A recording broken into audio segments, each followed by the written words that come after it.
A baby voice in every household. If there is a baby voice, it will be well earned, and that is a promise. And by that I mean give us $100 in Twitch points and I'll do it. This makes a lot of sense to everyone. Absolutely. Everyone's clued into this. Drop those Twitch primes. Give me 1 second because we went live with Athan completely invisible. So. Oh no! Oh no! Yeah. Well, he's on the phone right now, so that's not a problem. Well, Trust that's us, he is actually here. That's Give his me 1 power. second and I will fix this. Okay. That should be. Oh no, that's my face. That's my face. Absolutely. That's the camborder tool. Medicament. Woohoo. That's who I am. All right. Oh, calm down. There. All right. On the phone and on stream.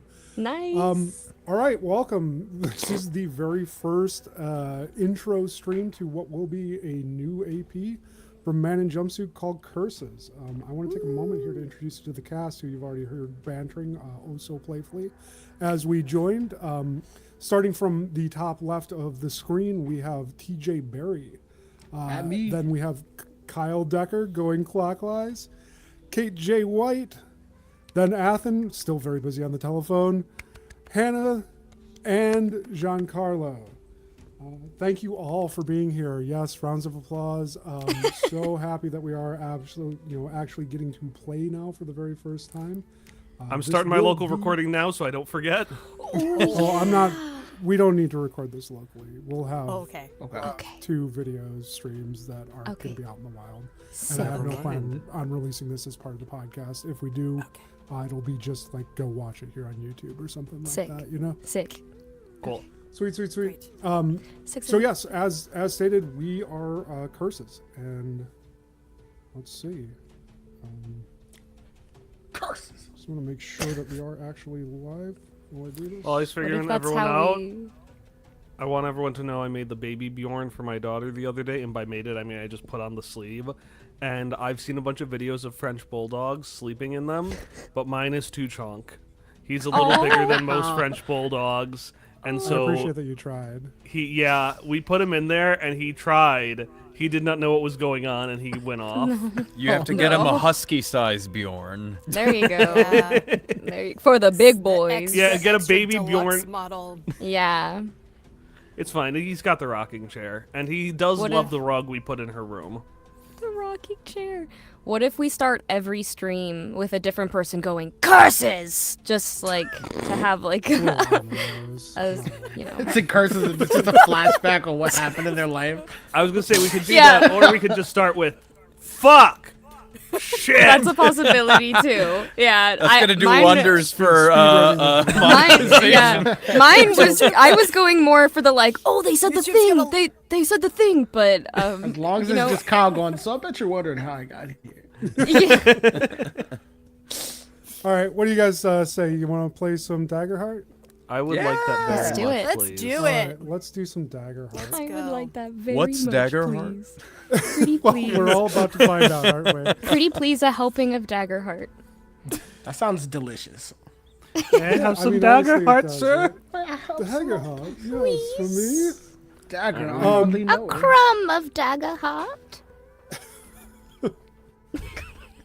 Sorry. We are setting this story in a land called Tidwell. Tidwell is a continent-sized body on a vast freshwater ocean. And Tidwell is a land beset, funny enough, by curses. Almost every bit of magic that does inhabit this island is fueled by a corresponding curse. So every hope, wish that's been made material in this world is anchored by a similar drag that is pulling it back in the form of a curse. Now, these will often take physical form in the shape of trinkets or small objects that will be visible on your characters soon enough, but the people that you interact with as well. So keep an eye out, because there will be some things that may clue you into the situation. Where this story starts, you are all members of the Hygiean Order. The Hygiean Order is an organization that has been tasked with containing a forest on the northern half of the continent that is rife with a corrupting force called the Creep. And in this era, where this prologue session takes place, you are considerably in the past when the Forest Town was a much larger entity and stretched all the way to the shores of the Arrowbad Lake in the Varjaloon Republic, in the town of Taliga, where you now are sitting outside. The smoke that is rising from Taliga isn't the type that would signal alarm, but it is enough that it is noticeable even from your distance. There are a few draft fires that are burning lazily in chimneys and wafting on the warm, dry air of the early Aerodama season. And from this distance, you'd be forgiven if you believed everything was fine here. The reality, unfortunately, is considerably starker. At this edge of the encampment, just south of Taliga, you're seated on crates and stools, mercifully shaded from the overbearing heat of the midday sun. There are chalk maps drawn on dark leathers that are stretched taut between wooden frames, and a young medicament inductee is furiously updating a ration ledger as he tries to keep up with Quartermaster's barked words. Nearby, a group of tenders is assembled, just now filling oiled sacks with salt from large wooden casks that are on the back of a cart that is borne on the back of an overly large beetle. Rumors have been filtering in and out of the shaded pavilion in which you sit pretty much all day long. And this tent is the beating heart of your forward encampment. And you're going to have to excuse me as I interrupt this monologue to let my cat out of the room because it is getting quite loud. Let him on the stream. Come on. The cat's part of the stream. Let's see the cat. Let's see the cat. Cat DM. Oh. My brain went to the crudest possible way to make that joke, and I'm glad I didn't purple. I thought about that for a second too, and I was like, nah. Yeah. We're Well, civilized. I'm glad it here. wasn't me. You'd be forgiven at this point if you assume that everything was normal, but there is a reminder that is sitting on the table directly in front of you. In a large glass jar, there is a twisted heap of silvery scales and fins that jut out at odd angles, and a large spiny crest that twists along what you can only assume was once its spine. And it terminates in a head devoid of all features except for a slimy black maw. The creature jerks suddenly, and a glob of black ooze drops from the mouth onto the jar's glass, and then it moves and greedily sucks it back up. It seems absolutely unperturbed by the lack of water. Just past this abomination, there is a large Hokaw woman. She stands hunched, her feathers dull and obviously faded as a sign of age. She is a recognizable figure for all of you because this is Grand Marshal Dinty Pog, the leader of the Hygiean Order. And she is poring over a parchment, pacing back and forth, trying to make sense of the reports coming in. You can tell that she is worried due to the deep creases around her eyes and the noticeably white flesh around her cere above her beak. And she stops and turns to you and sorry, excuse me, I've completely lost my place. She stops and sighs deeply, and her eyes come off the field report and move up towards the shoreline. There, you see the last boat on the lake as it's finally winched to the shore and parked next to the rest that have been beached here. The fishermen, two soft-furred and big-eyed ionics, one particularly stout-shelled alanaut, all debark and are ushered quickly by a group of medicaments to a quarantine area.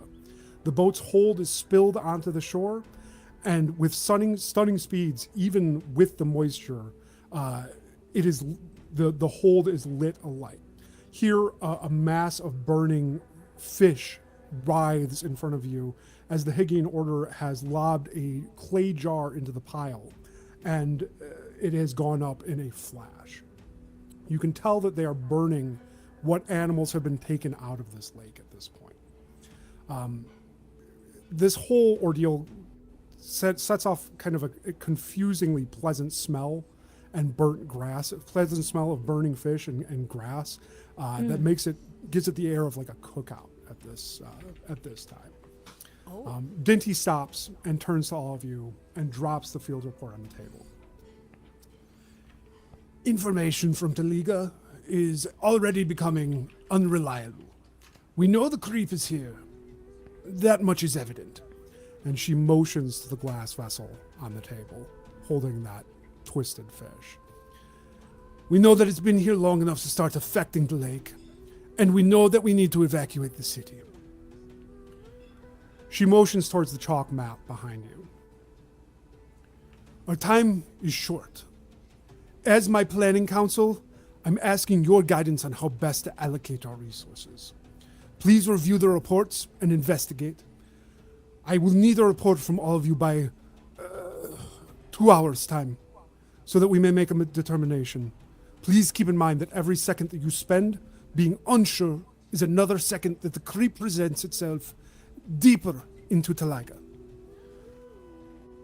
With that, she turns and walks from the pavilion.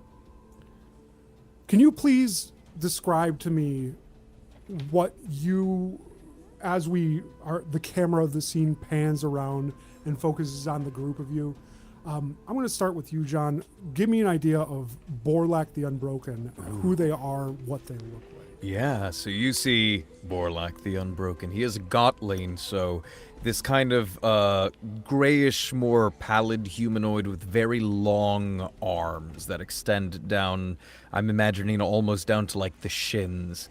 There is a natural hunch to the posture, but in a sort of natural kind of crook. So there's the equivalent of a proud chest to a creature that naturally carries itself inwardly.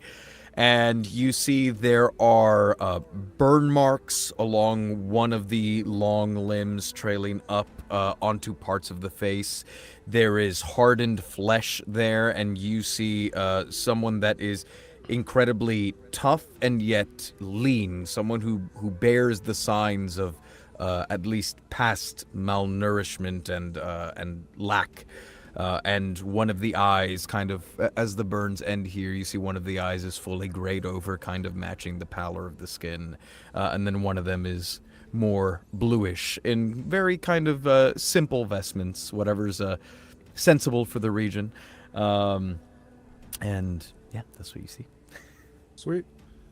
Sitting next to Borlak, who do you see? Who you calling out here? Popcorn, man. Ooh, let's see. Let's see what my boy Rat is up to. I'm also curious. Rat boy rat. Yeah, rat boy rat. He's a rat. He's about, well, technically not a rat. I'm going to do my regular voice for this, but you get the idea. So there is a rat-like species in this game. I believe it's called the Crenshaw. Typically they're a bit bigger, but mine is actually rat-sized. He is just a little guy in a giant piece of plate mail armor. You've been to New York. There's some pretty big rats there. That is true. So you are not the giant rat that makes all of the rules? I just want to get my facts No. right.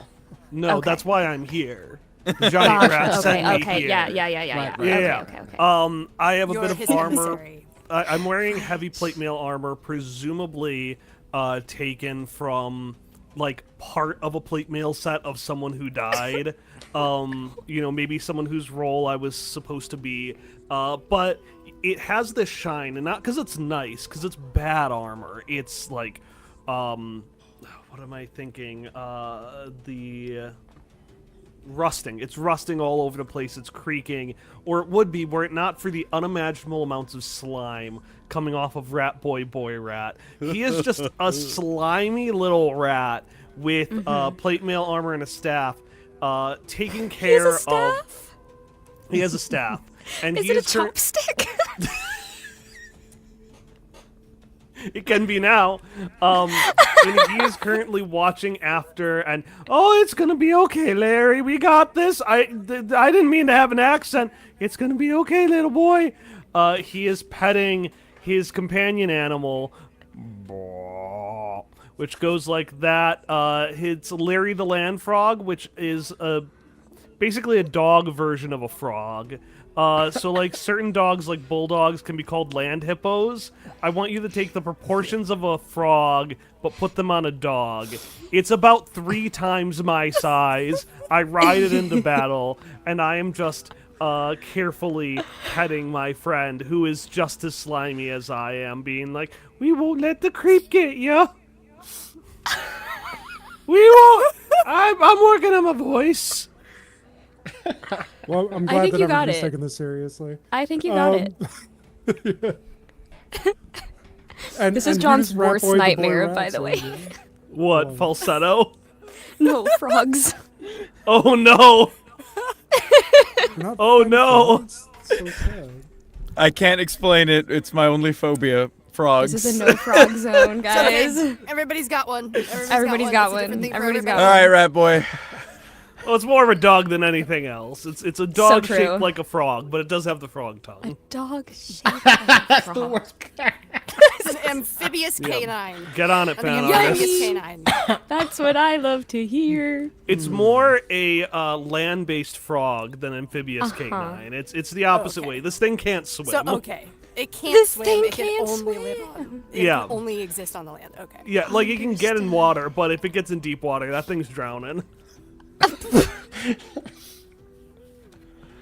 All right, you're calling out who's next, Kyle. So Yeah, could I ask, Felix, what's one of the things you've got in your equipment? How do I follow? Well, before we get to you, what's one of the things in your equipment? Because I want to do a nice segue. Oh, one of the things in my equipment. I have a very large Hey. axe that I carry on the that I carry on my back. Okay, That I so made myself. I'm very proud of it. Rat Boy Rat, Ribbit, we'll call him that just for short, is going to be petting the land frog, which will stick out a tongue, grab, and then pull in an axe from off screen. And Rat Boy Rat's going to start whacking it like, Larry! No! It's not right to steal from others, Larry! Down! Down! And Larry will drop it, and then this rat will just slowly drag this massive axe over to the feet of our next character. Felix just sighs very heavily and shakes his head. Picks the axe back up, puts it on his back.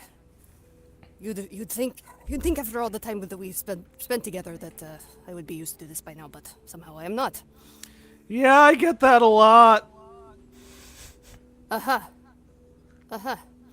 So this is Felix Lutrin. Felix is a Aeonic, which are these kind of cherubic, like giant otter-like creatures.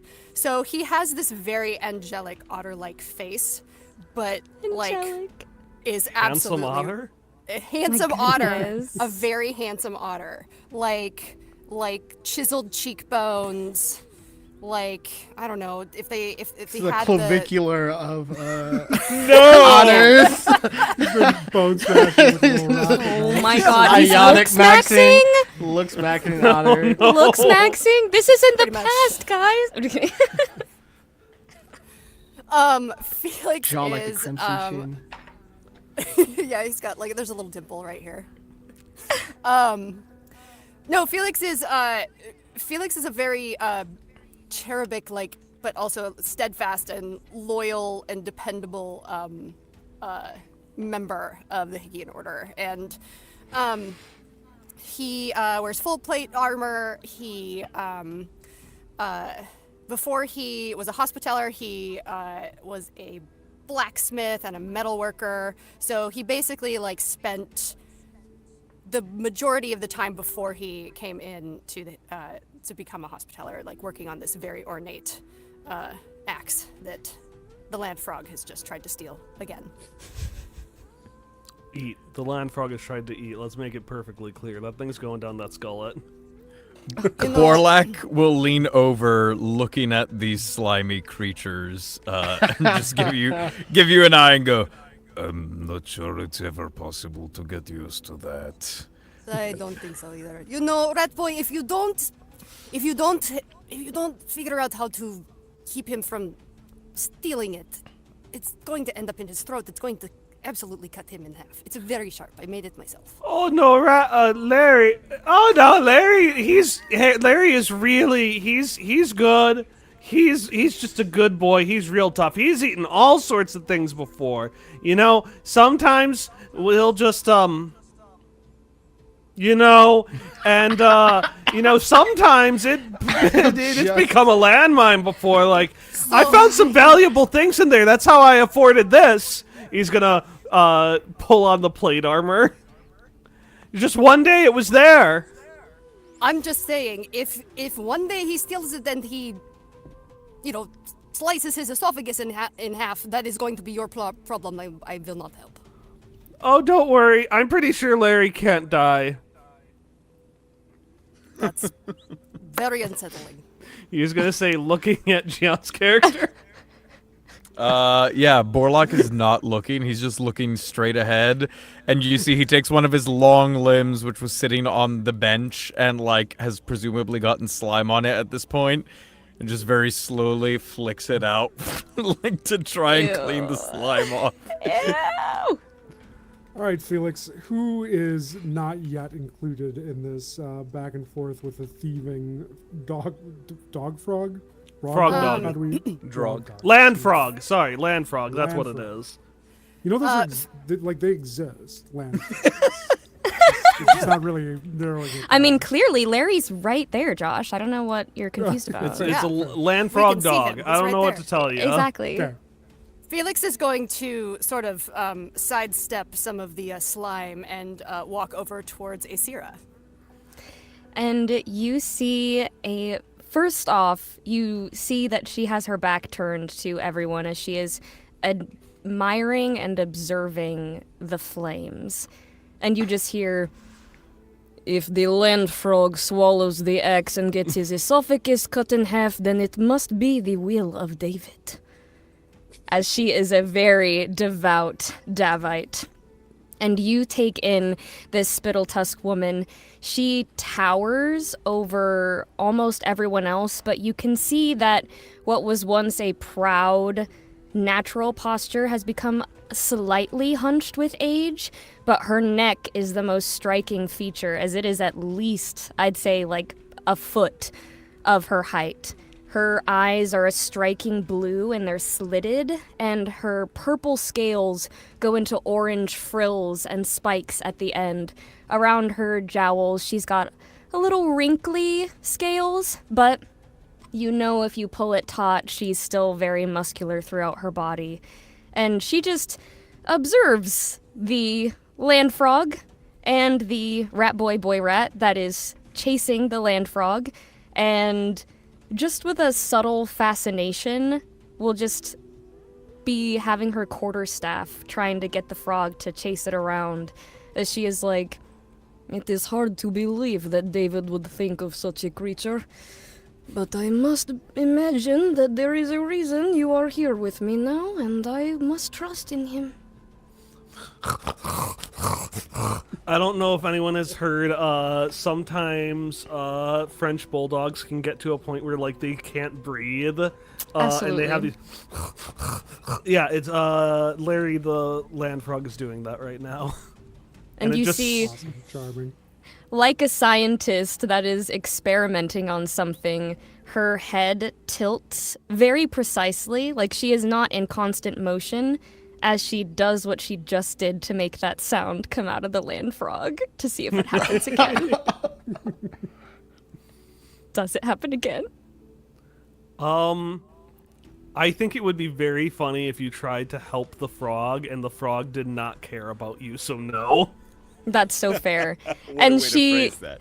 yeah, you see her head with a little bit of a, like, her scales rustling together and a fast blinking. She goes back to being rigid straight as she is done with this interaction, and she turns strikingly to her left to observe the other strange being that she can't believe David could. Oh no, Hannah's Oh, no. frozen. Oh no! I'll It- never know! It was so bad that Hannah froze. Yeah. I assume their Wi-Fi dropped because they're both. Yeah. Oh. Although to be fair, we all know who they were about to call out. Yeah, that we do, unfortunately. TJ, why don't you introduce us to 7J? Whoa! For a moment, it was just me and John. That was strange. Anyway, she looks to 7J, the other creature that she has to imagine that there is a reason David would think of such a thing.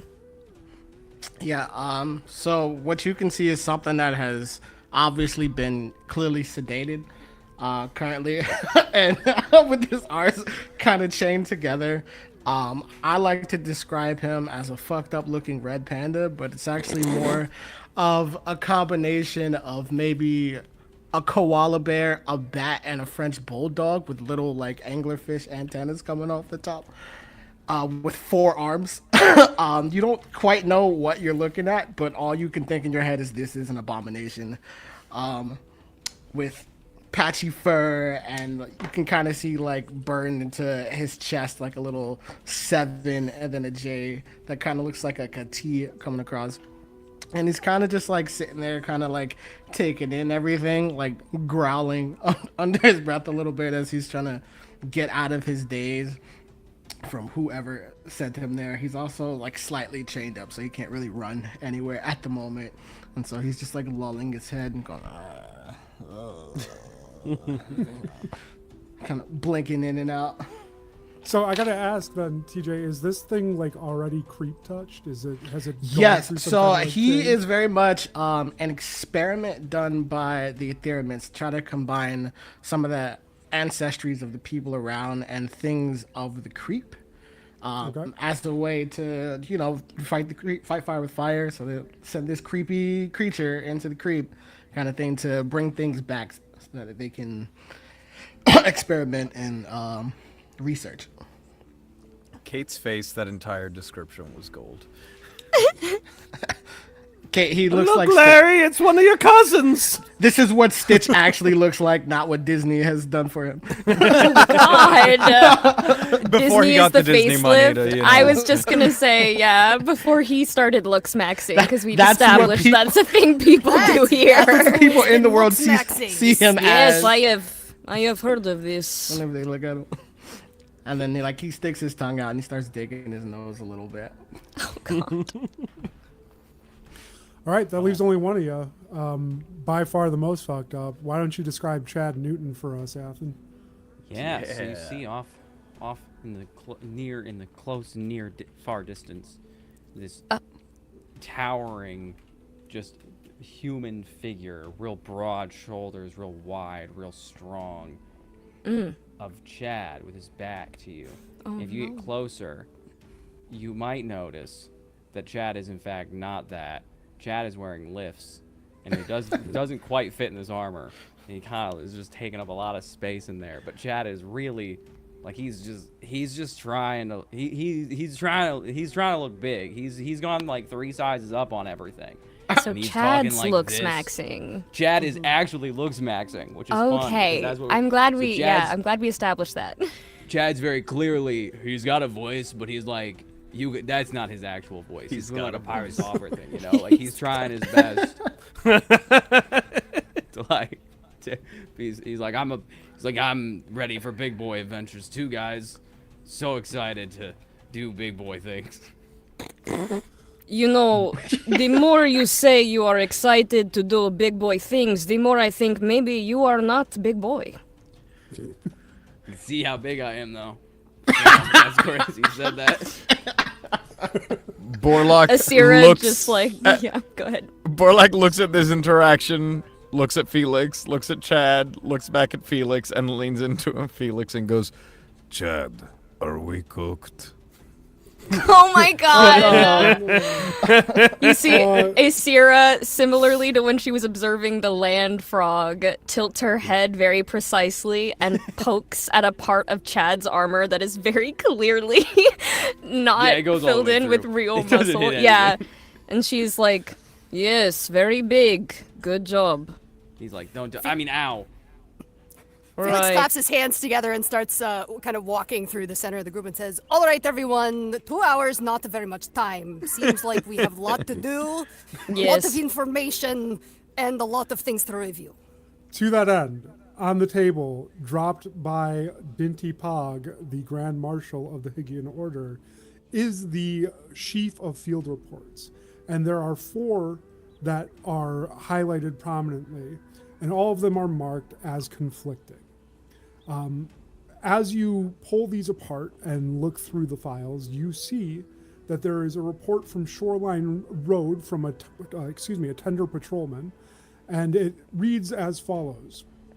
Black reeds and undergrowth visible along the road to the far southern shore of the Arrowbad Lake, flagged as a likely point of incursion. The sample that has been included with this field report is in a sack. And as you pull it open and look inside, you can see that there are some water reeds inside with a thick vein of a black substance that has wrapped all the way down them through the roots. And at the bottom of that, you can see a clump of what you can only assume is active creep. Creep, as you're aware, is an undergrowth that is unique to Forest Down and is an indicator of incoming change, of mutation, of something going horribly different, if not wrong, in that area. The evidence here being that there is already some amount of creep that has made its way onto the shore of the Arrowbat. This is why you're here, after all, but the fact that it is south of the encampment where you currently are would indicate that it's possible that it's spread even further than where you would assume, as Forest Down itself sits far to the north of you, about a dozen miles. The next report is from the dockmaster of Taliga, Vesky Sar. And his report reads, the fishmonger's livestock have been panicked since last night and have broken their pens and escaped. One boat was found abandoned and beached on the far northern shore, but there were no signs of occupants. Location of the discovery would indicate that its inhabitants traveled towards Forest Down.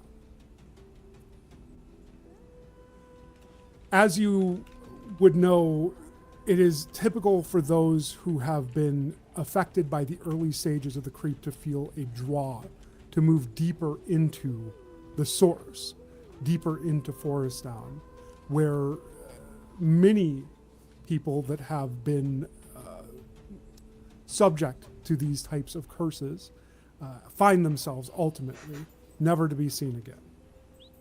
The third report is from Rear Captain Oscott, the head of the medicaments, and this deals with the early evacuees from the town.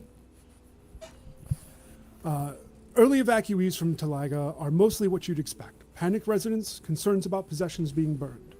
Few residents we're receiving in from the north side of the city, however, near the Parlid markets, seem downright serene. Most report nothing remarkable, with some requesting that they be allowed to return to their homes. Of course, we denied this request, but whether there is actually no concern or that they're creep touched is impossible to determine at this early stage. And the last report, and possibly the most concerning report, is from a Spittletusk tender. And he has left this report with Dinty Pog just before she had left you all to make your decisions. In fact, it was the one that she was staring at, so concerned before she spun on you. The watcher on the north shore spotted glowing orbs over the lake in groups of 3. No verification from the other outposts, however. The watcher said it was hard to make out in the midday, but he believed the lights to be yellow. Concern it's a sign of encroaching etherotaxia. That would indicate that there has been enough of a creep incursion at some point in this lake or in the city itself for the denizens of Forest Down to start moving in and making their homes there. Etherotaxia are, of course, the semi-corporeal spirit-like creatures that are native to Forest Down. Many believe them to be under control of a central power known as the spirit Achita that lives in a mythical town at the heart of Forest Down called the Invisible City. Etherotaxia are sometimes harmless, oftentimes when they're alone, non-interactive with living or more corporeal beings.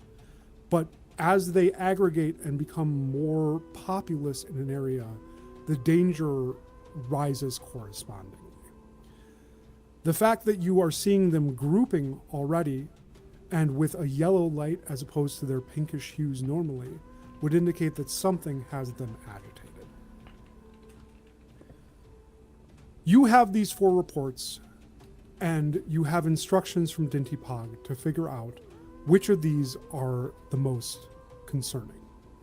The way that this will be working is that you all will be tasked with defining a doctrine of sorts on how the Hygiean Order will approach the creep incursion into Taliga.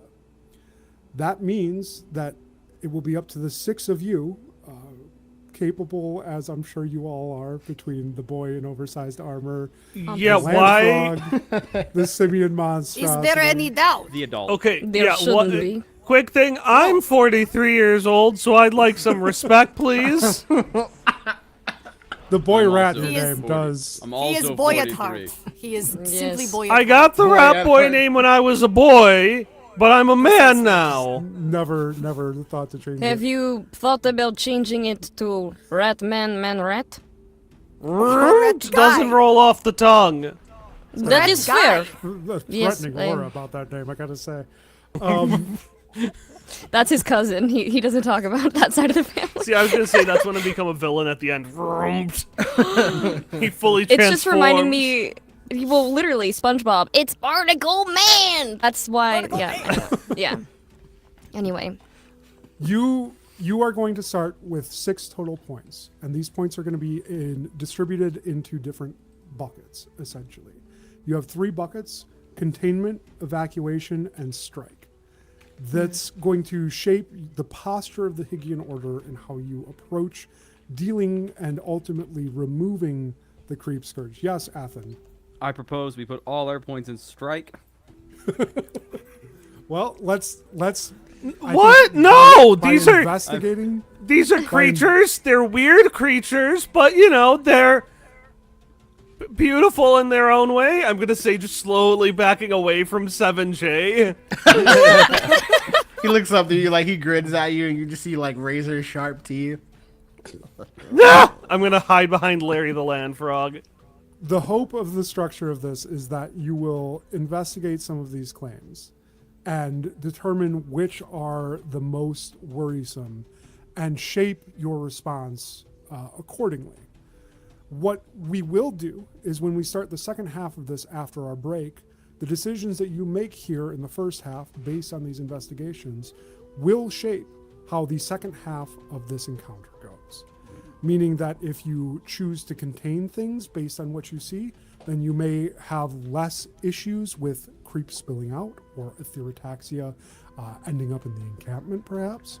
If you choose to evacuate, there may be less concern to the civilians in Taliga that are still remaining. As this is a late-bound emergency, you've managed to get most of the fishermen off the lake, most of the easily reached populations at the edge of the town out. But Dinty Pog, rightfully so, has cautioned anyone from traveling deeper into Taliga, as none of you know exactly how infested it currently is. And if you go with strike, if you do deal with any major threats as a part of this, you will gain specific advantage that will either lessen some of the knock-on effects or give you bonuses to deal with those larger opponents. I hope I've explained this sufficiently. What you have to investigate are the shoreline reeds that showed evidence of being infested with creep despite being far south of what you would assume would be the reach of the creep given where you're currently located. The fact that Taliga is to the northeast of you and the lake continues far to the south of you, that there are black reeds to the south would indicate that there potentially is a different land entry point for this creep. You have the issue of the lights over the lake and the etherotaxia, assuming that you can identify and perhaps understand what you're looking at there. You know that in midday can be especially hard to spot these creatures, given the fact that they are semi-corporeal and luminant. So how you figure out what the population of those on the lake is going to be largely up to you. And then you have also the dockmaster's report of the panicked livestock on the north side and the abandoned fishing boat, as well as the last piece being the population being overly calm that have been retrieved from the north side of the city, what few there have. That population of folks from northern Taliga are considerably less than those of the south where the encampment is situated. Yeah, John, what do we got? So the sample of the creep that we have in the bag right now, that comes from the reeds, right? Yes. I You have also an idea. have the creature in the glass jar in front of you that would indicate that it's... yes. We gotta let your dog eat it, right? I have an idea. First, I think it is foolish to strike before we have all the information we possibly can. As Aesira just looks Chad up and down, and then looks back towards Borlock. Please. There is easy way to test. And I am gonna pull out, and this is where I will ask for permission from Josh. As an Aether engineer, one of my defining features is my apparatus. Now, the apparatus is supposed to have a study setting and a weird setting. I have idea for what those settings could be, but I'll run them by you to see if we're happy with this. Yep, let's hear it. I would like to turn it to the weird setting, so I can set it to one setting per scene. And the idea I have is that my apparatus somewhat resembles a lantern. And the weird setting is such that I can set it near some form of supernatural energy or creature, and it kind of focuses its effects into like a concentrated beam. So if that is possible, what I would like to do is to place it by the sample so it can absorb that energy. And then I imagine there's like it's almost like an old-timey camera. So like I would remove the lens cover to like expose the beam. And I imagine that Borlack on his burnt-looking arm has like one pinky that just looks like straight callus. And I would like him to just place it into the beam and let the creep or the source or whatever kind of just burn on that so that he can kind of feel it, almost like you're sniffing the bouquet on a wine to be like, is this regular creep or is there something special to this? Ah, It's yes. a special Borlock. aged creep. Does The it have sommelier of the creep, yes. Or is Does it it box have- creep? It's very good. Notes of chocolate? yes, Mug. notes of chocolate, 1800 coffee. BC before creep. The Perhaps mixture of impending doom. reeds and coffee is very interesting. I would say go for it. If you want to use it in that manner, you can. I'm going to say that it's going to be locked to that use primarily for the rest of the scene. Yeah. Again, a scene lasts until you physically go someplace else, or otherwise, come to a natural conclusion. Yeah. So yeah, I would say by all means, if you want to use it to analyze this, then go ahead. I would love to. So I make a spellcasting roll. You're gonna have to walk me through this just a little bit. Yeah, so the way that this works is that I will set a difficulty for each one of these rolls. For where you're at level 4, a typical difficulty would be like a medium difficulty, which would be like a 14. We'll say that with the help of your apparatus, that this will be a 12 to determine some information about this creep from the actual substance here. So you'd be beating a 12, and I guess propose what trait you would like to use for this.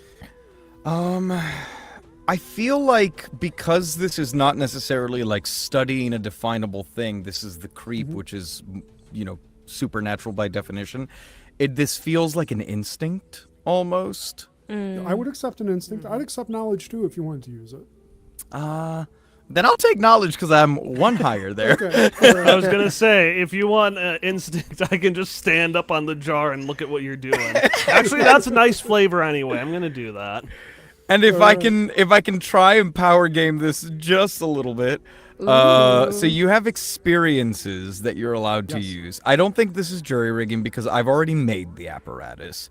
But the other one I gave myself was based on the experiences I think he's had. I put used to abuse, in the physical and spiritual sense.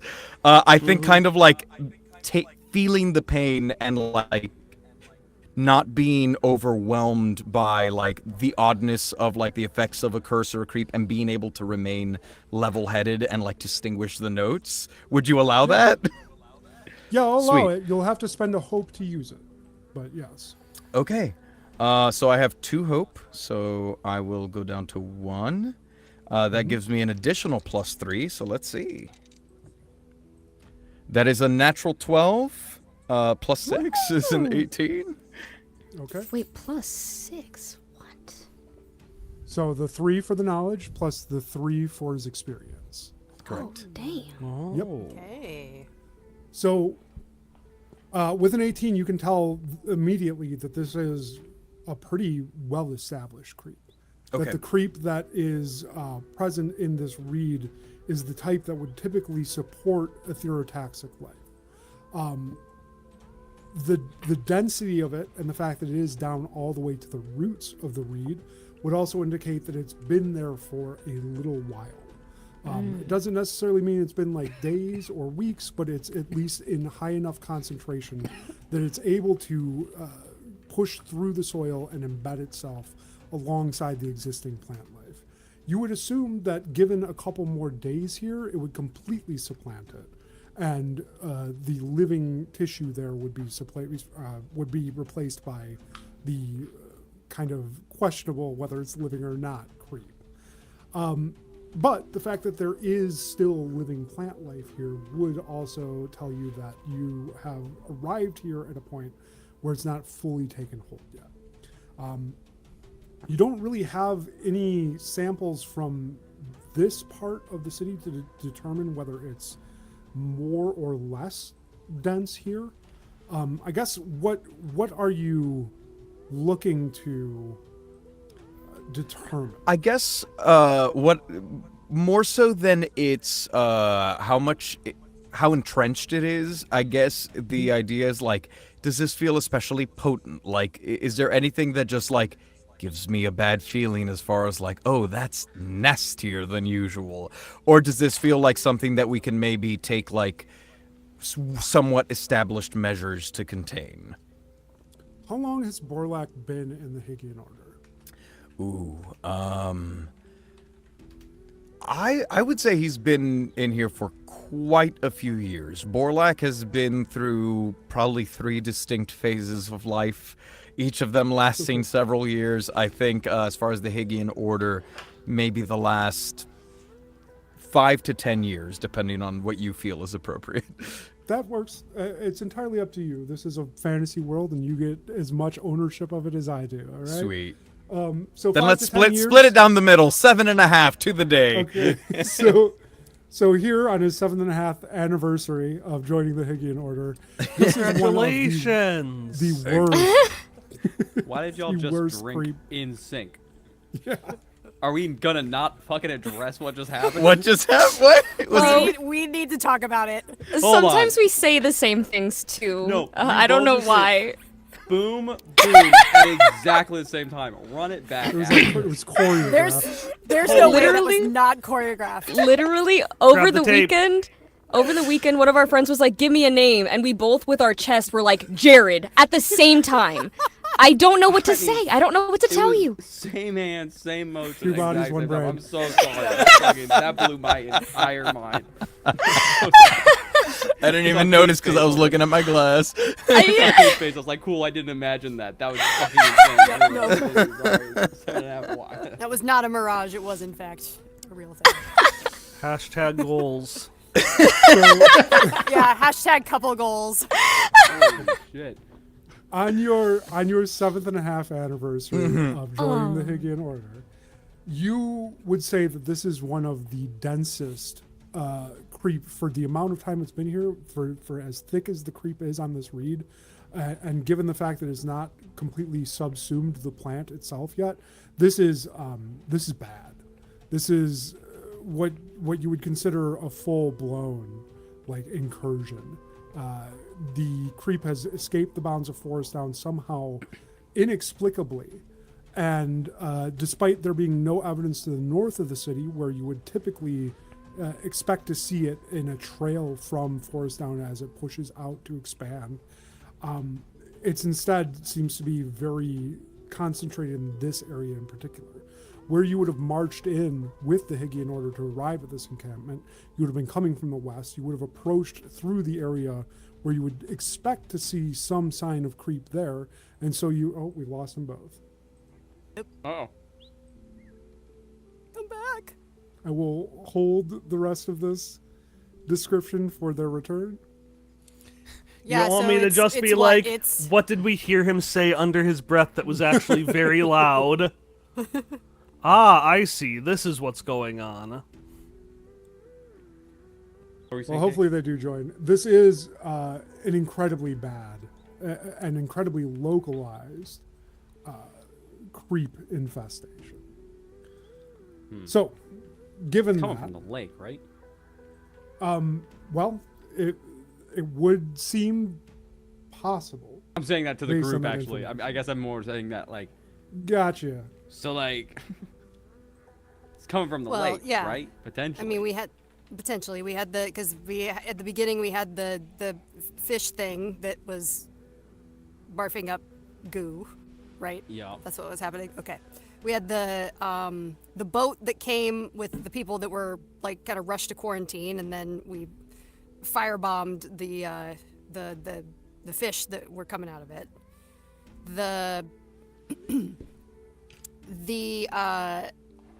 Was Ghost it people the in the dock water. master? Yeah, the ghost people in the water. The dock master. That boat that they found was toward the south, like going out towards the south. It seemed like. So yeah, it almost seems like everything's coming up and out. Are we the water. familiar with the flow of this river? Like, where the, like, is it more like standing water, or? So the lake itself is a fairly deep glacial lake. However, it is fed from a river that comes from the Vikelnacht Bay, closer to the capital of the Varjaloon, and that would be Alapin. So the river that feeds it is on the northeast side of the lake. I think it's the water. I think the source. I don't think it's Forest Town. I think the source of this is the water. Yes, everything has to do with the water. Larry and I don't do well with water, I say, soaping wet with slime. To be clear, I am not lying. Larry and I don't do well with water. Do not panic, young rat. You may climb upon my shoulders so long as you promise to keep your slime secretion to a minimum.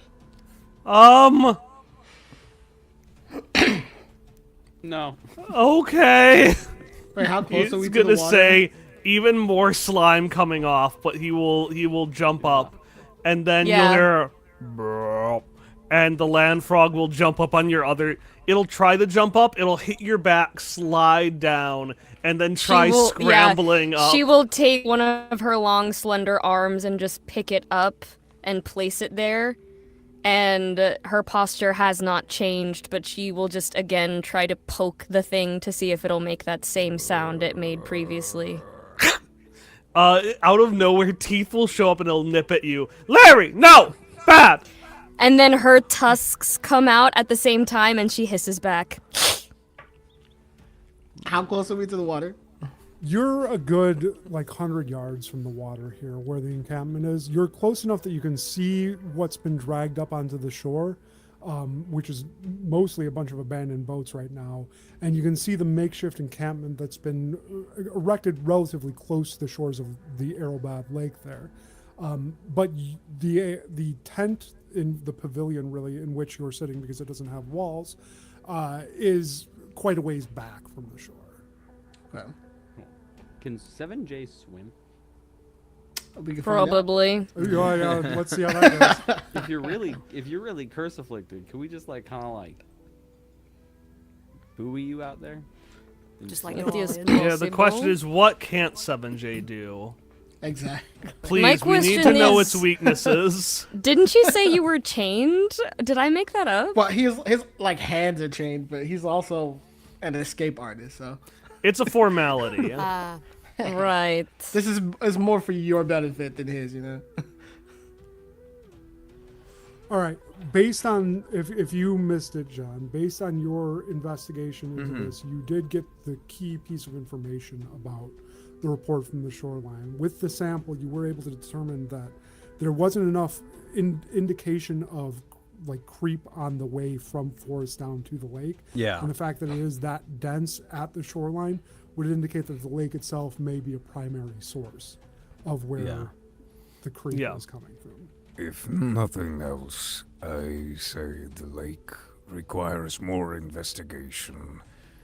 I We agree. can send resources to other sites while we go to have a closer look ourselves. You know, I'm real worried about those fisher guys. I mean, it's you know, a lot of people die on that walk out there. It's, you know, nature's beautiful, but it's also very. He's gonna duck his head under as a bird tries to like bite his head off.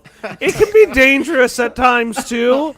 So I'm wondering if we should maybe, you know, Larry and I can check that out. As I much as do hate not to think admit it. Oh, as much as I hate to admit it, Ratboy is right. I understand what you are saying. However, I do not think it is in our best interests to separate at this time if the creep is coming out of the water on all facets. I think the more minds, she We looks just- to Ratboy, as small as they may be, that we can have on this, the better. You said that there were some boats that had been pulled up out of the lake, like near us, correct? Absolutely. Why don't Yep. we take a look at those and see if we don't want to split up and go to the other boat, perhaps we can glean something from the boats that are closest to us without having We to. could split up if we want to. I just don't Lead the think way, Sarah would want to. Angel. Yeah. Yeah. It's just like absolutely, absolutely. And then he looks at Borlaug. He's like,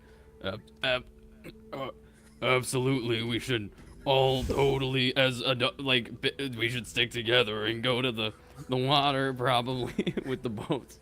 Yes, yes. Starting to get a little RFK in there.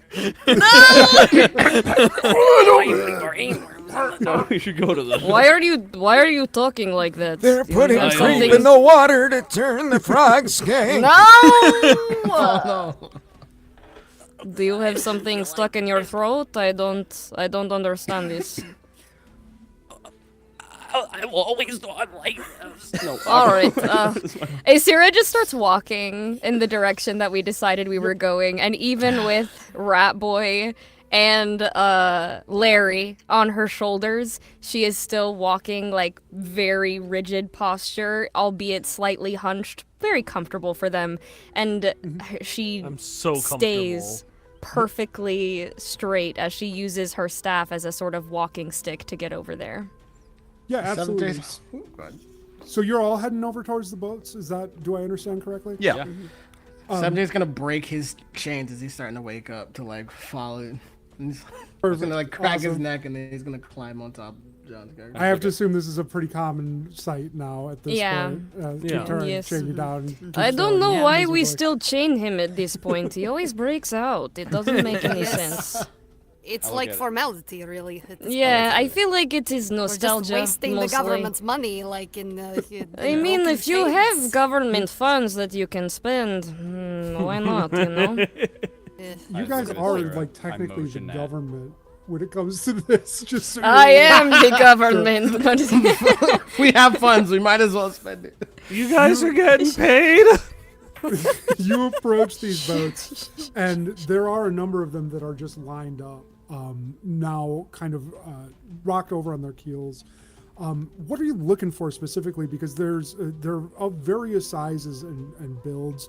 A number of them are sailed, but a few are just like oared boats, like a rowboat, essentially. Yeah, what's up, Hannah? I would like to inspect the underside of the boats, specifically the parts that make contact with the water, to see if the wood in that area or whatever material it is made of has some weird signs of weird, basically. So I'm gonna need, let's call this a knowledge check, I can do And- that. and we will have this be a 14 difficulty. Okay, this could be pushing it, but as part of my experience, since I am a reptilian woman, a spittle tusk, as they say, I have thermal vision. Would that help me in this situation? Well, It's okay if it's if I mean, the I guess How answer do is you no. guys on what get you're all the looking cool for. stuff? I'm slimy and hard to catch. I mean, Kyle, to my you did recollection, choose that. you Just did that to dramatically. yourself. There's You this thing kind of that we chose did this beforehand, life. Kyle, where we had to select all of It the. makes you feel better. I too am Yes. slimy and hard to catch. Hell yeah, slime boys, right All out. right.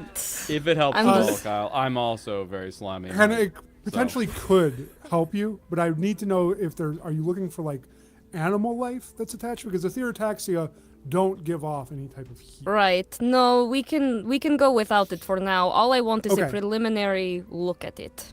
Yeah, okay. Then it's a 14 difficulty to determine some information about this. Damn, that sucks. Unfortunately, that is a 10. So I don't fully question. remember how like assisting each other works in this game, but if nothing else for narrative flavor, Borlak will hold up his apparatus lantern type thing, and use it to kind of illuminate wherever Aesira is looking. And one of the just like generic features of the apparatus is 1 second. I'm trying to find the exact words. Resonance. Once per scene when using... Nope. That's not it. Where is it?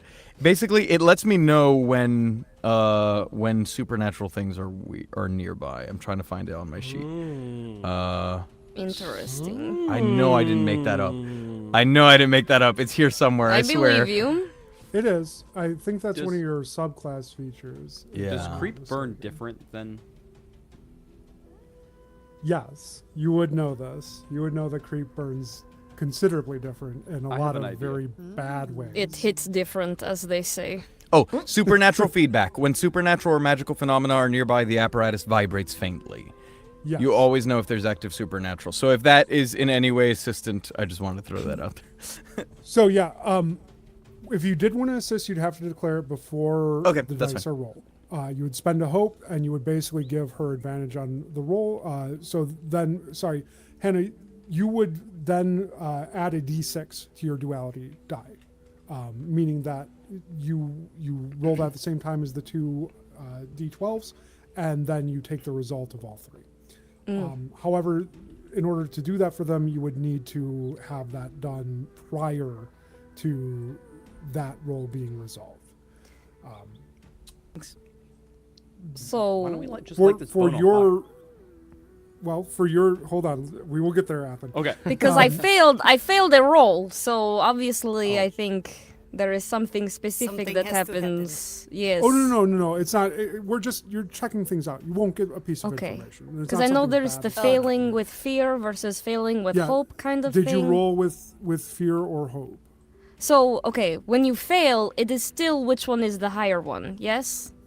Yes. Okay, that is fear, unfortunately. Okay. So you failed with fear, which means that I get a fear. I did not See. ask you previously. I knew something had to this. happen.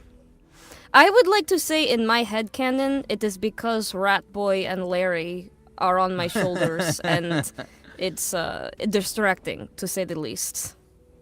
So I don't get as good a look as usual. Oh! What are we looking at? Her, like, she doesn't have a nose as far as, like, most people would. It's very, like, flat with, like, vents. But you can see her nostrils flare as she is trying to focus.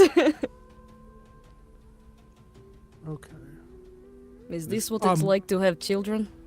This is gonna end with Larry drop kicked into the sun. I just hope you know that. John, you said that you had you were using your apparatus, correct? Correct. Okay. You do get a vibration. There is I'm not, something like- here. Yeah, I don't think it can give. You can't like narrow it down at this Sure. location, but you know that there is something etherotaxic in nature nearby. Mm-hmm. Go ahead. You don't need to raise your hand. You just go Yes, ahead and so what is the boats that were already, or the things that were being set on fire, were any boats also set on fire? Or is that... No, it's what they were specifically doing was dumping out any catch or anything Right. that was in the hold, and then immediately burning those. And around Okay, these so boats, not- you do see patches of burned grass where these clay jars full of some type of accelerant were broken over them and then lit on fire. Okay. So, to your question, Athan, to get down to this, why not just burn it? You most definitely can. However, you would also know, as a veteran of the Hygien Order, that burning creep is unfortunately especially potent, and that when it goes through the change of being burnt, that a lot of the psychoactive effects of the creep become much more intense. We're And only like 15 minutes into this investigation. We can't be high yet. there are I mean, we forms could, of thick and but- oily black 7J smoke. hides the blunt. I set a personal rule that at least 45 minutes must pass before the psychedelics must enter my bloodstream, okay? The shore we're on right now is for the lake that many of our investigations seem to keep pointing to, right? Yes. With 7J presumably still on my shoulder, Borlak's gonna look over and go, Well, there is one way to find out. and I'll kind of take little buddy. I'll sit him in whichever boat is most like still intact, and I'll begin to push and get in with him. So you're going out onto the lake. Yes, Okay. Fuck it. Anybody joining Fuck it. them as Yeah. they? Absolutely. sweet. Ride or die, At baby. first- Oh, wait. Do not panic, wanna rat play boy. Do not panic, panic. rat boy. I am at least 7 feet tall, which means there will be at least 7 feet between you and the water at all times. You Technically, say Rat Boy as right he now. gets so slimy, he slips off of you onto the boat surface. I will pick him back up and I will put It's him okay, back still on in my the shoulder. boat. Still in the boat. Still in the boat. Still in the boat. Rat Boy's So like 7 feet I got tall. I You're gotta like ask 6'7" right now. what you're looking to. Is this what it's like to have children? What are you hoping to accomplish by heading out into the lake here? Well, so to my understanding, unless I have it wrong, like the creep usually spreads. It does not just Yes. suddenly generate from somewhere, and so the fact that it seems to be spreading, presumably from the lake, is odd. So, kind of going out and either making use of my lantern in its weird setting and continuing to sommelier the light, or just feeling its vibrations to see if it like reacts oddly to anything. I just want to get a glimpse of what's out here. There has to be something in the lake that's Yeah. not just water and creep. You Right. said that think- things that are creep touch have like a sense to want to kind of go back to it. Can I sense if it's coming from a direction or not?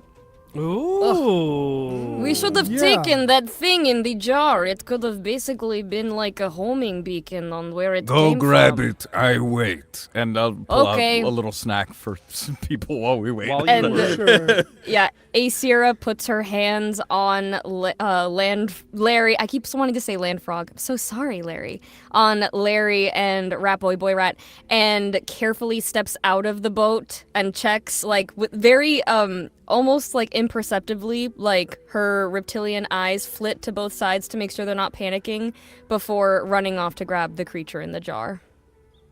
when Yeah, you absolutely. when your internet cut out, by the way, we were talking about the direction of the lake, and so the water's flowing in from the northeast. Mm-hmm. And so I don't know if you the idea being that if it's corrupting from the lake, that would be the direction I would propose we go.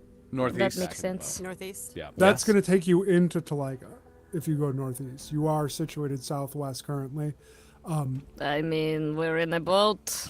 I will Yeah. say you are under specific orders from Dintipog not to like she does not want anyone in Taliga at all at this point. Okay. Because you don't know the extent of how infested But it is. we are intended to make a determination of that, Sure. are we not? If can- anyone is you can allowed ignore in this those. area, it should be the researchers, I feel. You are entering allowed to Taliga. make any decisions that you want. I'm just saying that there likely Yeah. are consequences to the choices Sure, that you do. sure. It's international waters. We're looking at Taliga. We're not going in. We're not, they're not Josh, stepping foot off the question boat. for you as far as like history of the order in regards to the creep, which is I know that we've talked about usually it's about like patrolling the perimeter and like establishing safe boundaries and trying to prevent further spread. Are there any like even if they're kind of rare, like do we have known methods for dispelling creep? Like do we know generally like different kinds of seeds or that sort of thing? Sure. You do. There's only one strain of creep of which you're aware, and that's the creep that is ever present in Forest Town, and that you are currently identifying in the lake before you, Arrowback Lake. In the ways that you have that the Higgian Order traditionally would mitigate creep threat or otherwise try to contain it is heavy use of salt, which is why those salt casks were being emptied into oiled bags earlier, as well as anything else that would dry it out completely or otherwise render it inert. So burning is probably the most effective, but also the most double-edged of all those options, because it does have a tendency to cause the people that burn it to succumb to the fumes from it being burned, and it becomes another vector of spreading as soon as you have a heavily creep-touched individual as well. Okay. So that would be something to consider, I would say, if that were the route you're going. Salt is the preferred method, although it's not the only. Those that are particularly skilled or have gifts via the curses that they possess can sometimes deal with it in other unique ways as well. Gotcha. I arrive back with the creature in the jar. I have it. Very good. So the creature throughout the entire transport from the pavilion to the lake has been pretty docile. It doesn't have eyes as far as you can tell anymore, and it's more just a mess of a twisted body plan that has no clear terminus outside of this oily black mouth that has taken up most of the front half of it. As soon as you put it in the boat, you can see that mouth starting to work its lips, for lack of a better term, on the glass as it slowly gums it and starts just pressing this filmy black. I feel like this is a good time for me to use something I've been considering using for a while as I look with my giant rat-like eyes. Why did I say rat-like? They're just rat. My giant rat eyes. They are rat eyes, yes. I do have animal intuition, which is I can spend a hope to key into your intuitive understanding of the world. If I am within close range of a character or creature that intends to harm you, and I'm getting that vibe, I pick up on subtle clues invisible to others and can anticipate this before it happens. So I am just going to keep an eye on this guy. Yep. Right now, it doesn't appear to have any motivation at all. It's not really giving you a sense of wanting to harm anyone. It's not moving aggressively or anything of that nature, but it is active. And it being active outside of the short, jerky spasms that it was doing on the table in the pavilion is a little concerning. All right. I will climb down and get close to it then. Okay. How close are we talking? Like to the side of the jar. All right. And you're roughly how tall? Size of a rat. So like 8-9 inches at most? Yeah. Is that okay? Yeah. This thing is larger than you are. Yeah. And as you get Most things as are. as you position yourself near the glass, where it is actively sliming it with this black maw, you can sense that it is trying to eat. It doesn't give you the sense of trying to harm you or to necessarily kill anything in order to do that, but you know hungry when you see it, and this thing is hungry. Oh boy. Do we remember what these things eat? Rats. I mean, to my recollection, it kind of spat something up and then ate it again, so all bets are off, I think. Don't think that filled it up very much. I don't remember. Was it eating? Was it trying to eat creep, or was it just barfing up black? I thought It's it barfed very up hard to something tell. and then ate it again. Yep. Did I? Something Okay. flew out of its mouth while it spastically jerked Yeah. on the table in the pavilion, and it greedily gobbled it back up and then went Does back this inert. count as an Some Jen licks his animal? lips. That's Oh, real God. debatable, and we're going to stray into some philosophical territory if you would approach that. Its origins is animalistic. It would be some type of aquatic life. However, whatever has happened to it has brought it out of that whole taxonomy into something entirely new. So the question is, mechanically, would it have an attitude score towards me? Let me pull up your class. Oh, I that's guess. Because valid. animals have an attitude towards me.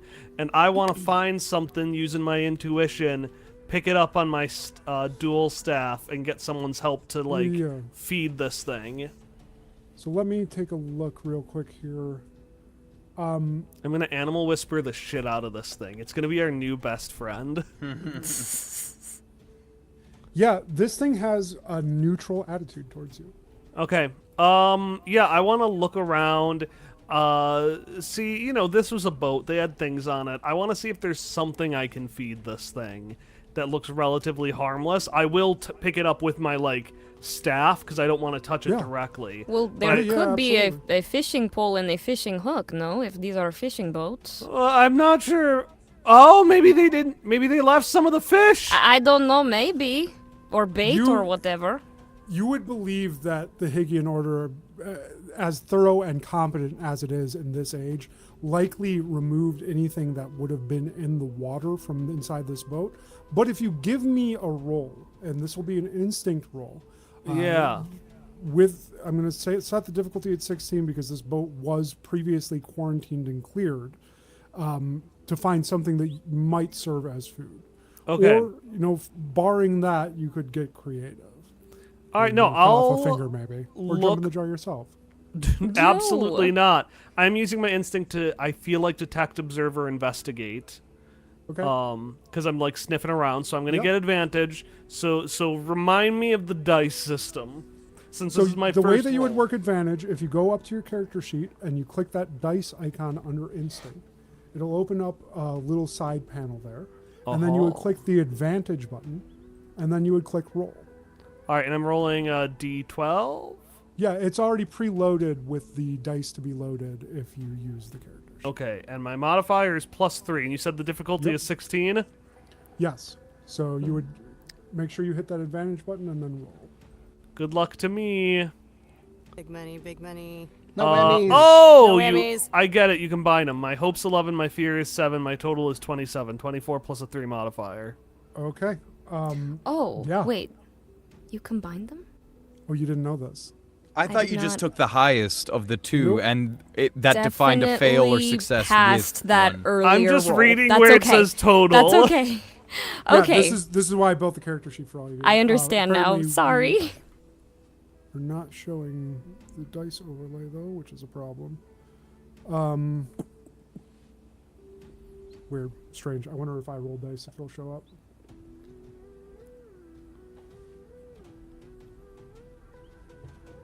Well, in any case, 27, baby. Let's get some Scooby snacks. Okay. Woo! As you dig through this, through this boat, you do find that there's some discarded netting there, and deep within that netting, there is a bit of algae that has accumulated into a soft, like puckish shape.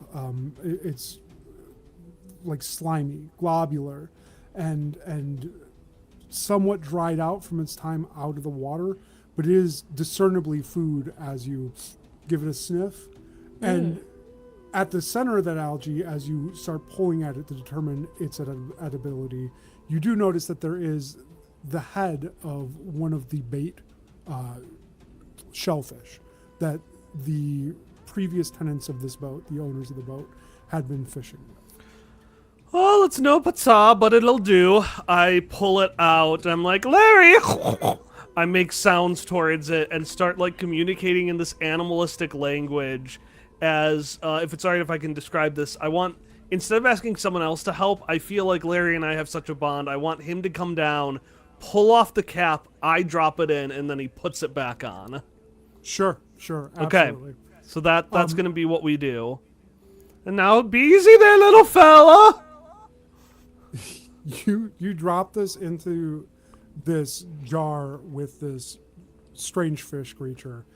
And as you're all floating out on this water here now, quite a ways from shore, it starts to writhe around a little bit. It pulls its lips off the edge of the glass with an audible as it separates, and it moves slowly in a rolling motion as it approaches this and starts gumming it with its just black void of a mouth.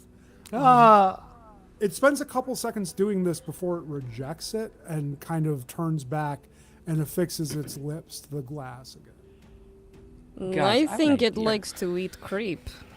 Yes, Can what were I you saying? sense where it's coming from, like the creep itself, like where it's strongest. Yeah. We can go to. Right now, you're getting the sense of being at home.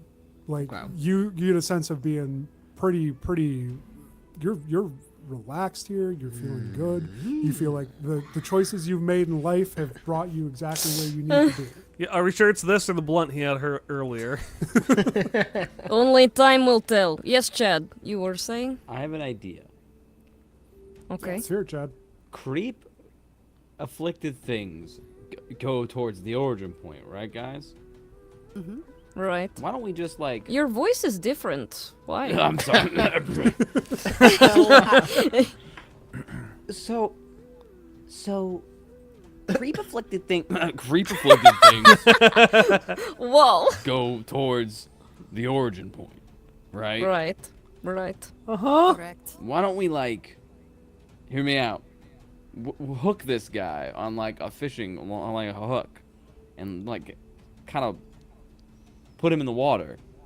Oh, we can't see do which that. way This this is guy still a goes. living thing. I'm Yeah, gonna put my arms across like the thing trying to protect the baby. We just put him. Well, no, we're giving him a job to do. We're actually employing him. This is a good thing. I'm not saying hook him like dangerously. We just kind of like a leash, sort of, and we put him in the water and just see which Leash, way he you tries say. to go. It gives Well- purpose to its short and painful existence. Exactly. We're helping. Already, I think that it is sort of giving us a sense of direction, as it was gumming the exact same area of glass before it inspected what boy rat dropped in there, and then went right back to the same spot. So. Oh, that's a good point. Could we I'm gonna try to push against it, and then it's not gonna work. So I'm gonna look up to Asera. Is that how you say it? Asira. Asera, and like kind of motion like, hey, can you turn this around a little bit to like Oh, see yes, if you if- switch the direction, does it go back to gumming specifically in that direction? Oh yes, If of you course, like rotate the Rat. jar. Yeah, and she just bends over. Her posture stays completely the same, but she just turns it gently. It does not appear to be moving right away. However, given a little time, you do notice that it separates itself from the glass and starts rolling itself a little bit, and now isn't touching its lips to the glass at all. We gotta put him in the water. I'm telling you, we just hook him, put him out. We How hard would that be? What need do I have to not- roll to do that?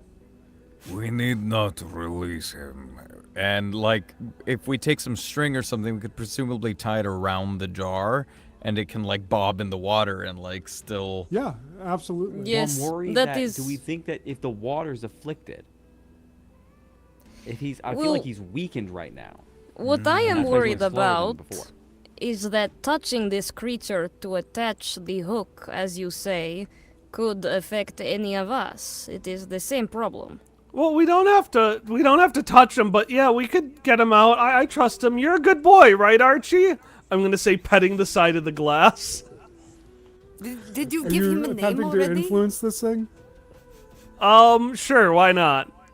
All right, give me a roll. It's going to be a 14 to convince this thing it'll need to be presence. He'll need to be presence. Okay, that's not good. Let me see if I have anything that helps with animals. Okay. No. You have no stage presence. I have no stage presence at all. I can convince things not to attack me, but that's pretty much it. All right, I'm That gonna is try important. presence. If it doesn't work, I'll use try using spellcaster. That's a 6. That worked. That's a 6. Totally. Your total is a Totally. 6? With hope or fear? My hope is 1 and my fear is 6, and my total is 6 because I have a -1 presence. Okay, great. So that's an additional fear for me. You notice that as you, and I'm going to immediately spend that.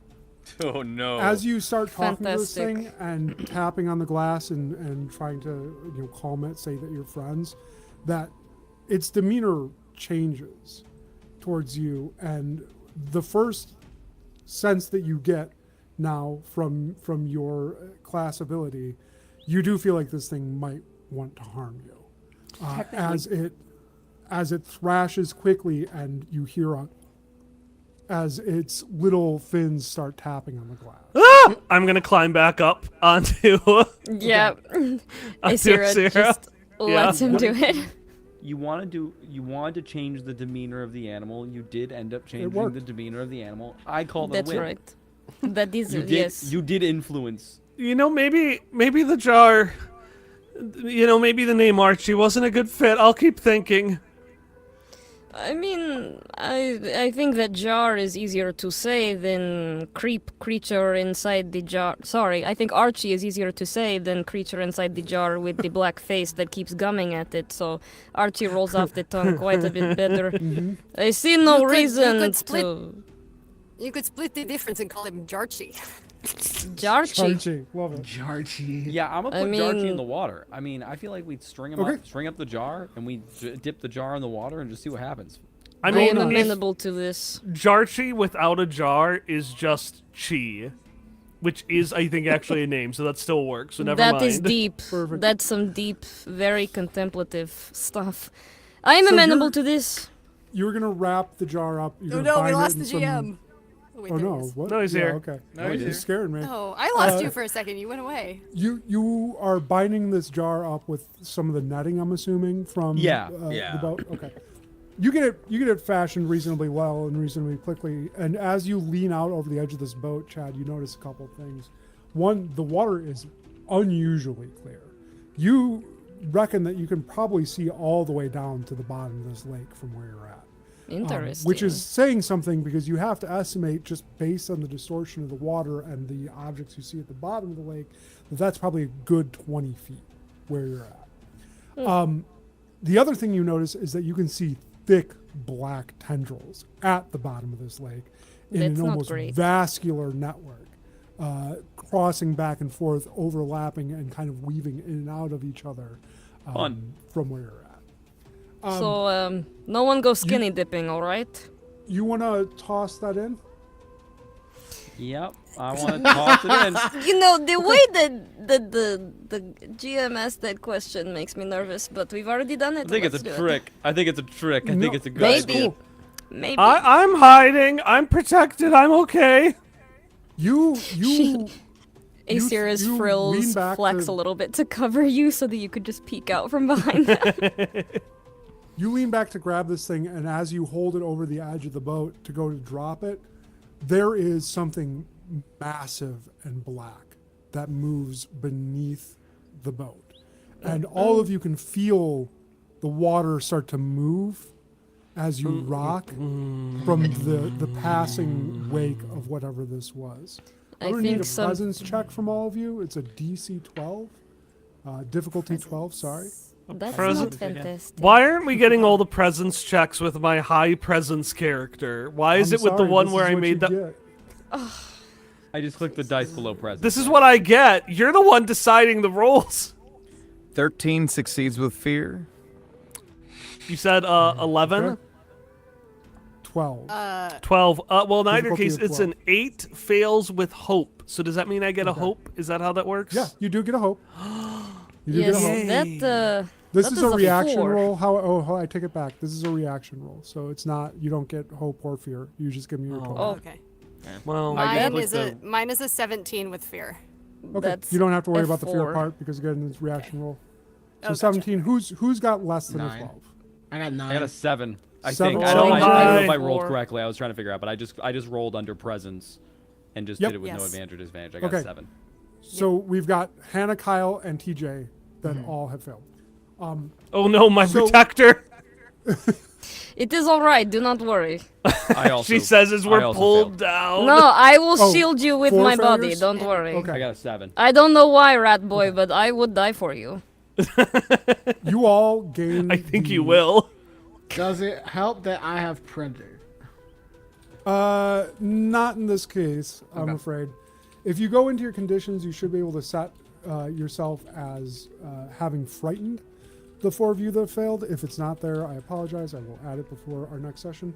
What the frightened condition does is you gain disadvantage on your next action roll. So that's any trait roll, any attack, anything of that sort. I'm sorry. Where do you do this? Yeah, I don't would- see conditions. On condition at the top.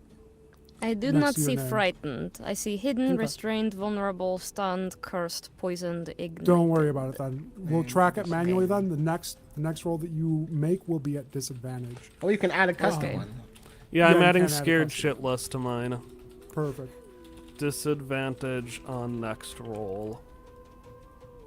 You do make out, Chad, as you're getting ready to drop this thing in there, that this bore the body plan of something large and multi-limbed. This is not a fish type of body, at least in the sense that you're familiar with, but it is aquatic in some sort, obviously, based on how it was moving through the water. Still want to drop that in there, bud? I mean, I believe that- we're committed to this. Yeah, wasn't that the I'm going with reaction it. to dropping and it in? if he's afraid, it feels natural for him to like slip and drop it down. Sure.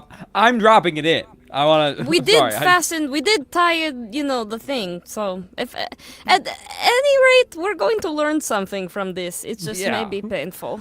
Maybe we'll learn something about ourselves in the process. David While- I am- hoping. Only good at hitting things, and so far we have been doing a lot of thinking and a lot of talking. Well, so I got am in good the news same for ya. boat. No, The no, reaction no, as soon no. as this jar hits the water is almost immediate. That thing that had passed beneath you circles back, and the crystal clear water gives you a good look at it as it's rushing up towards the surface to meet this. And as it breaches and this large, flat-toothed mouth comes down and crunches the jar, inside of it, Georgie, no! you are face to face with a black stained, obviously creep touched deaconfish. A deaconfish Oh, is a no. large, furred aquatic scale, like a scaly fish like animal. did you say it has fur? It has fur. It's a lungfish of sorts. It's adapted to the cooler waters in the northern half of Tidwell, and it is considerably large, about as large as the boat that you were in. And seemingly unsatisfied with the snack that's been presented, it next turns and goes to take a bite out of your boat. Yeah, and At this point, I'm gonna send you one of my curses just so you don't forget, Josh. In the spirit of honesty.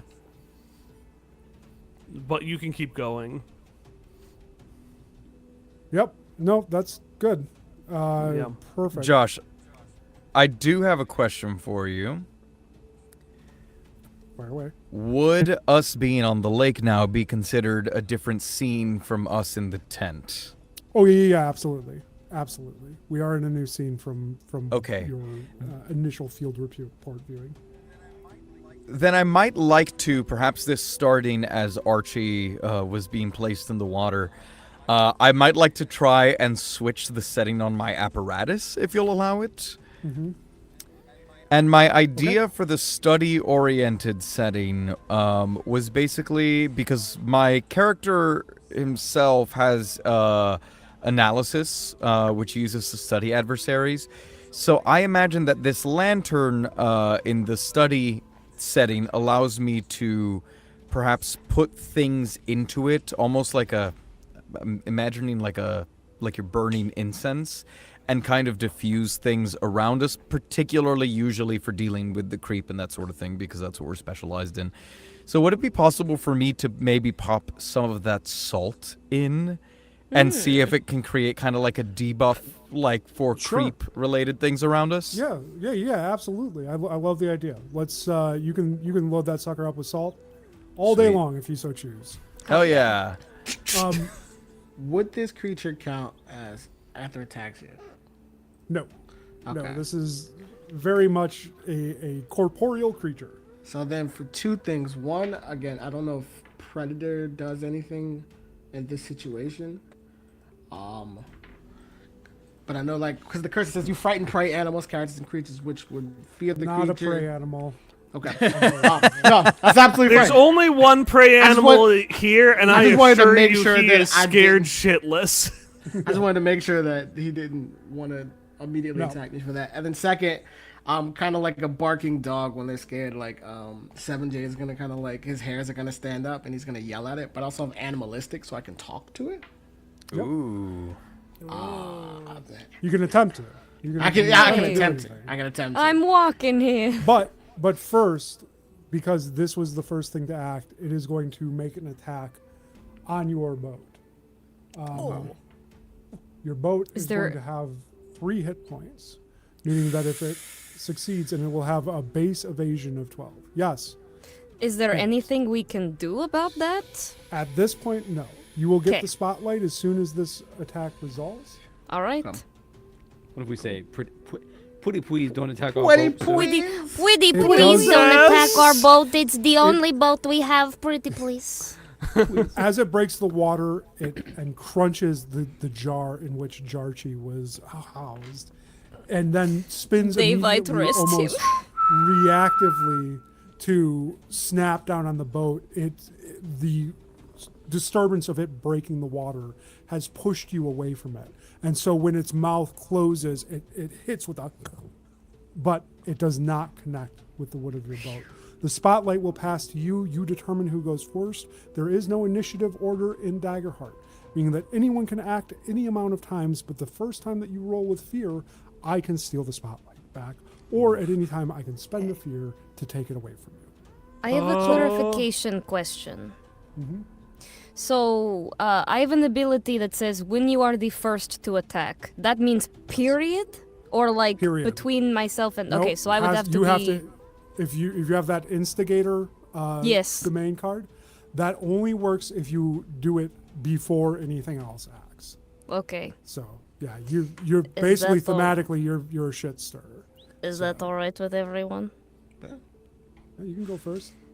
Okay, feeling very protective for some reason of the scared shitless rat boy behind my frills. And also myself, I'm a little frightened. This thing is disgusting looking. I take my staff and I whip it around very quickly like Aang in Avatar The Last Airbender for you earthlings out there. And I'm going to bonk it on the head. Okay, give me an attack roll. Alright, so I will have advantage and then if I succeed I can spend a hope. Okay, one moment. Attack. Advantage. And okay. You were frightened though, so Yes. that disadvantage So would it actually cancel out. would. Yes. Oh yeah. You'd just be a flat roll. Okay. Damn it. Okay. No. Oh, I actually don't know. That's his 7. 7 does not hit. Didn't think so. Is it with hope or fear? That's a good Hope. question. Okay. Give yourself the hope, Okay. and then spotlight remains with you, meaning that you can act again or pass it to someone else, or someone can step up and take it. I'm happy to let someone else fight it, because the first thing I'm going to do is try to stop combat. Same. I wouldn't mind trying do you wanna my tag team salt it, TJ? trick to see how the can. creature reacts to it. Sure. Yeah, go ahead.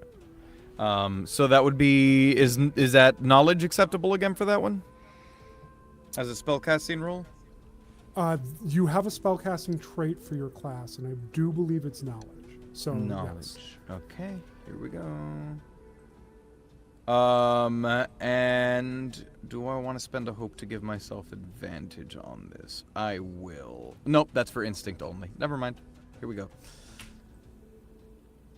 Oof. 11? 11 just hits. So you do manage. Now, With describe hope to or me fear? exactly what you're attempting to do. Yeah, so I switched the setting on my apparatus. It is loaded with salt, not necessarily in preparation for this, but just because it is like the default, I think, until we discover other reasons to load it with something else. So it's already in there, and you see that salt begins to like burn and release vapors, but he'll dip it into kind of the water near this creature, and you'll see that continuing to like release. I don't know if the salt has any particular color like the salt they usually use for this sort of thing. Sure.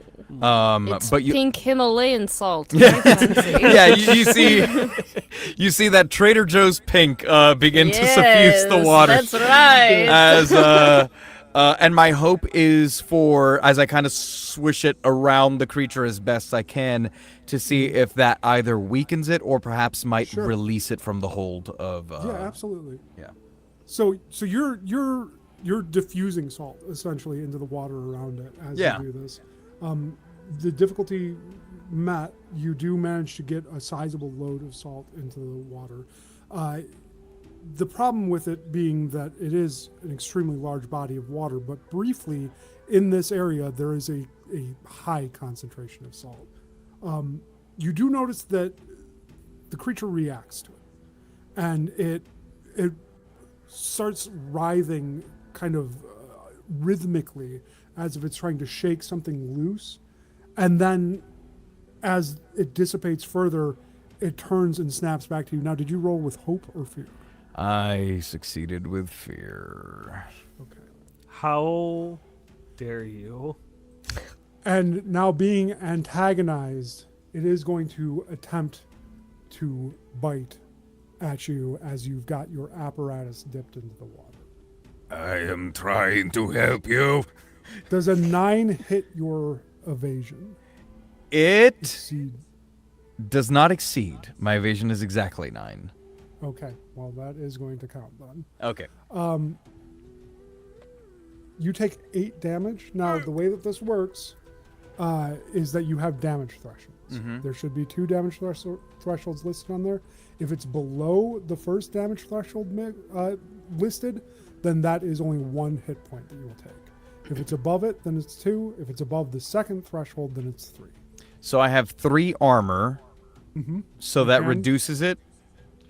You can. Here's what you can do with armor. You can use, instead of marking a hit point, you can mark an armor slot instead.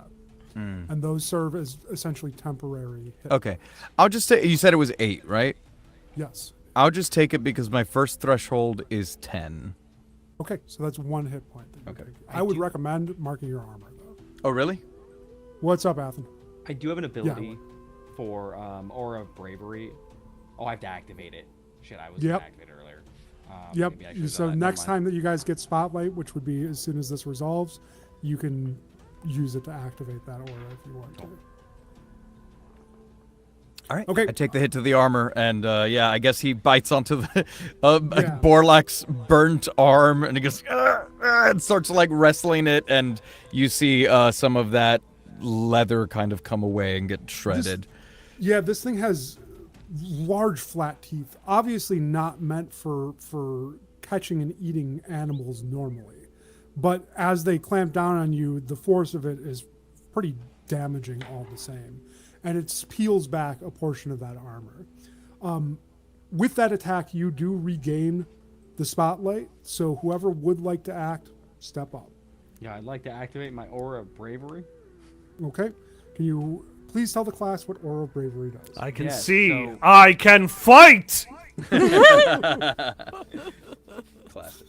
I can activate this until the end of the scene, and basically all allies in close range of you gain a +1 bonus to their major and severe damage thresholds, All right? Sick. which would have Josh, I have a saved you all that question. one. Yes. Yeah. So if I also have Aura of Bravery, do those things stack? They will not. They You will cannot, not. you Okay. cannot stack auras, unfortunately. You can have different auras active, as long, Okay. but you can only have one aura active per character, and One of only the one type of that aura active. Let us aura max. There's no roll. Yeah. Can I And also speaking of aura maxing, oh, go ahead. Go ahead. Just, no, I was Athan. just can I also just smack the shit out of him? I don't have a roll for that. Can I just beat his ass?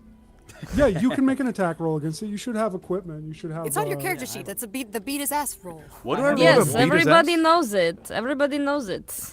Yeah, I Yeah. have a warhammer and strength. I'm gonna just whop him. Yeah, To go the for it. Emperor. What do I roll? Strength, right? So you would there on the equipment. Warhammer has You would have attack right here. I can ping this section for you. That's Yep, right. I I got built it. this purposefully. That should scroll right up there, and as you hit that attack button, it'll give you the option to roll. Okay, I'm gonna roll. All right, go Yeah, for it. I'm just gonna do it. Let me know what you get. I got some bad news, Chief. What's that? I have a +2 modifier. I got a 7. Okay. That's you exactly go what to I swing rolled at to this try thing. to It's a bonk fear. him. It's a fear. I got a. I don't 1 think and he a 4 likes in it. Fear. He don't like being Okay. bonked. My bad, guys. I don't think so. All right. Well, that just kinda is another clambering fear around, I for just me. And it is going to, having met with the taste of armor, it notices a much tastier treat on board.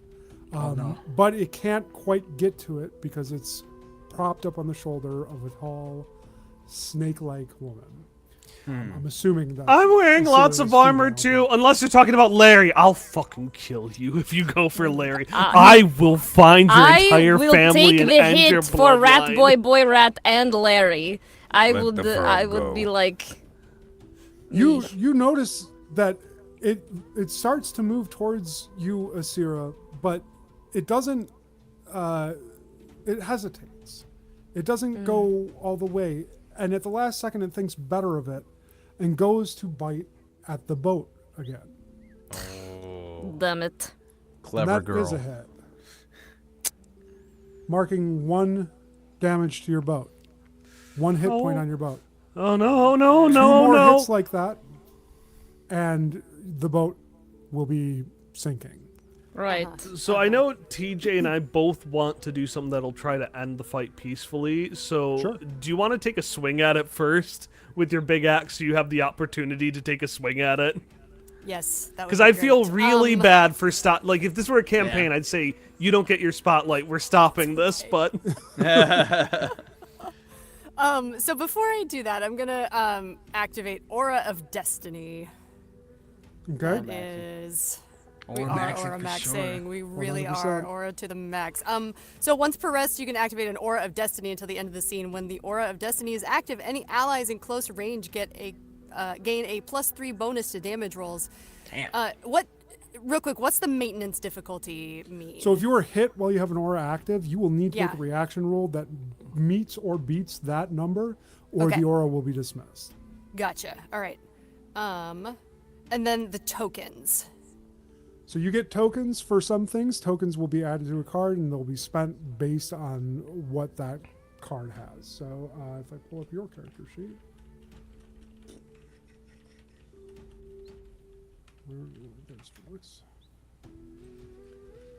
Move down to So we have +3 to attack and +1 to damage.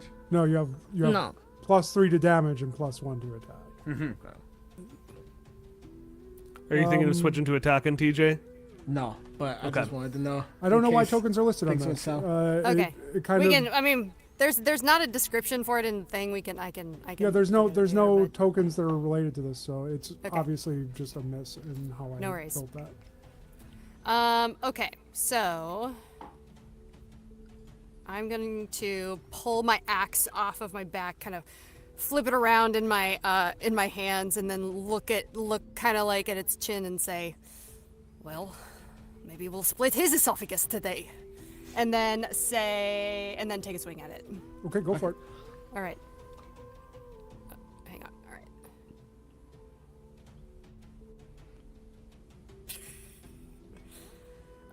right. That is a 9 with hope.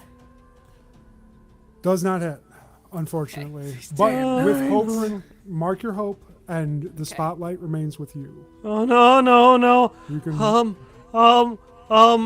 And then I will say, as I notice whatever TJ is about to do, because I know we both want to try to peacefully do it, whatever TJ is about to do will inspire Rat Boy Boy Rat to try Old Bushman's trick, where I can use a spell cast roll to give a creature the calm condition. So that's what I want to do, but I want to know what TJ's trying to do so that we can mix it in together. And I don't know how combo moves talk work. it down, so if you want to calm it, and then I can... You can tag team things, but those are generally reserved for attacks. When a tag team is initiated, you will spend 3 hope in order to make a tag team roll. You will both roll. The higher roll will count as the roll for both you and your partner, and any success will be treated as a critical no matter the result of the roll. Oh. When someone rolls with hope, they just increase hope for themselves, right? Correct. Okay. 3 hope each or total? 3 hope each. Oh, okay. I only have 1. I have 2. So I think I'll cast it first, and we'll We're see what hopeless. happens. I think it doesn't make sense Hey, to I have cast it 3. first or talk Yeah, to it. Probably absolutely. cast it. Okay. Absolutely. Yeah, because So- then Wanna it'll calm be it. calm. Spellcasting roll, I'm assuming is would be instinct because that's what I use for everything. Yep, that is. Okay. Yes. That is Rolling your with spellcasting. disadvantage because I'm still scared shitless, even though I'm in the aura of courage. Motherfucker, that is a 7 with hope. Mark your hope. However, you fail to calm this thing. In fact, the way that you're wiggling your hands in front of its face, it's almost like bait, and it goes into. It starts thrashing more as it tries to get at the boat. All right, never mind. Let's go land. Let's go to the land. Let's go to the land. And Rat Boy Boy Rat is going to hide. You have the spotlight still. So 7J's still kind of scared from all this shit going on. His hair's like standing up. And you kind of see it's like when like cats get fucking scared, and he goes through it, and all you hear is "Atokas mister," and then he's like kind of like yelling in whatever language that creatures understand. He's essentially like, "Cousin, we are not your food. Why are you attacking us?" Brother! Why have you forsaken us? Literally. May I have While some this oats, thing- brother?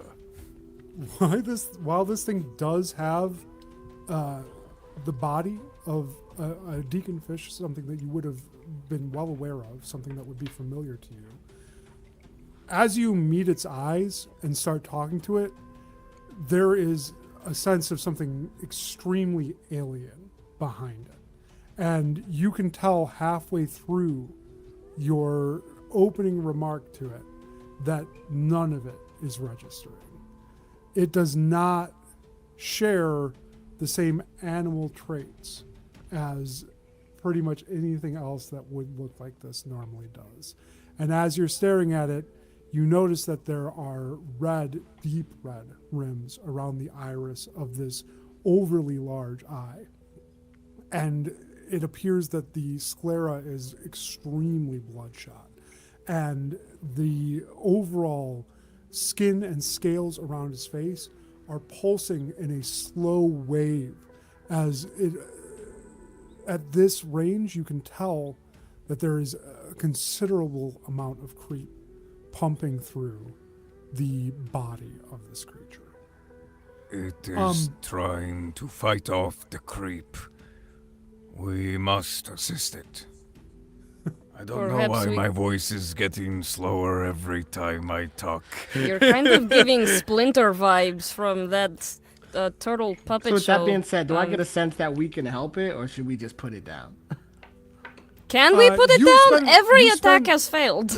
You've spent enough time. I'm surprised, honestly. This is like a tier 1 creature, and you're all tier 4. Yeah, or tier I'm 2, fucking so. scared now. It doesn't feel like Fighting one. was like my whole Yeah. thing, and I You- failed. So You don't get the sense. You've spent enough time around creep-touched things to know that you are the exception to the rule.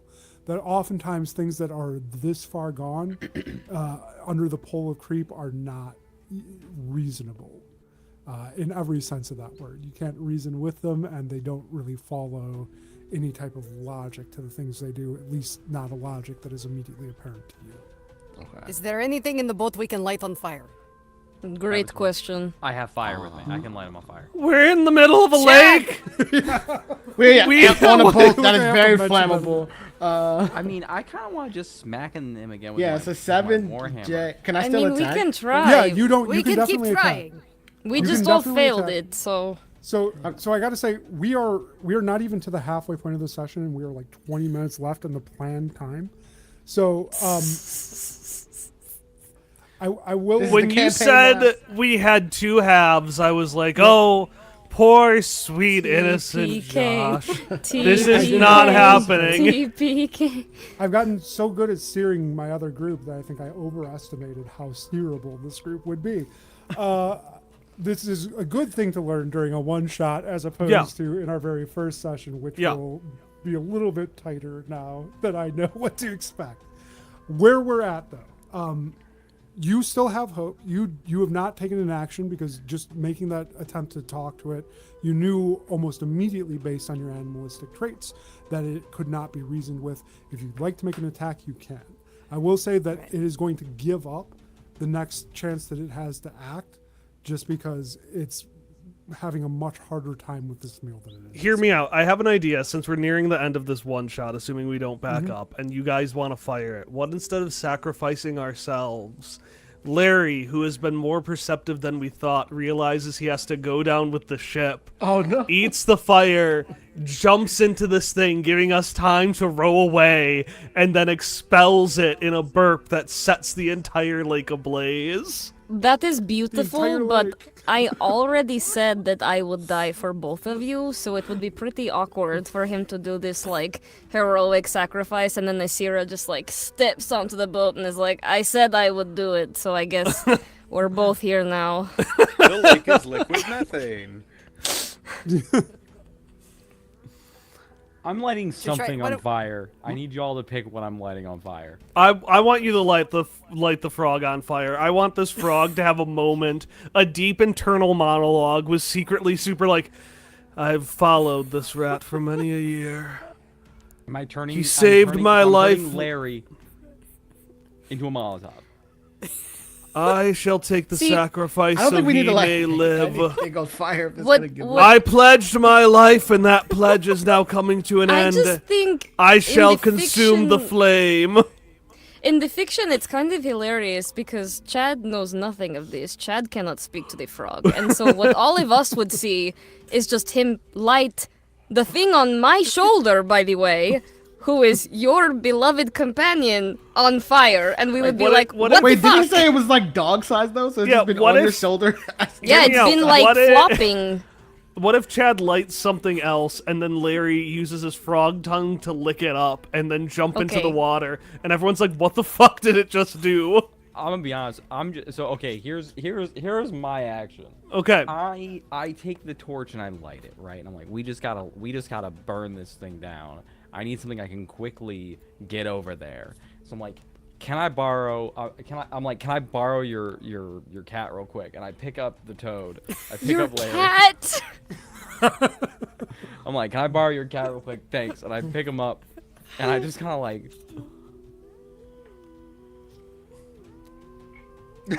Throw him out, you know? That's absolutely wild. I it's think the slow-mo. old smacking is getting Immediate. to your brain, Chad. It's The reaction slow-mo, is but- almost immediate as you lob this land frog, Larry, over the top of the deacon fish, and it snaps, and its eyes track it over the arc that it takes as it moves towards the water.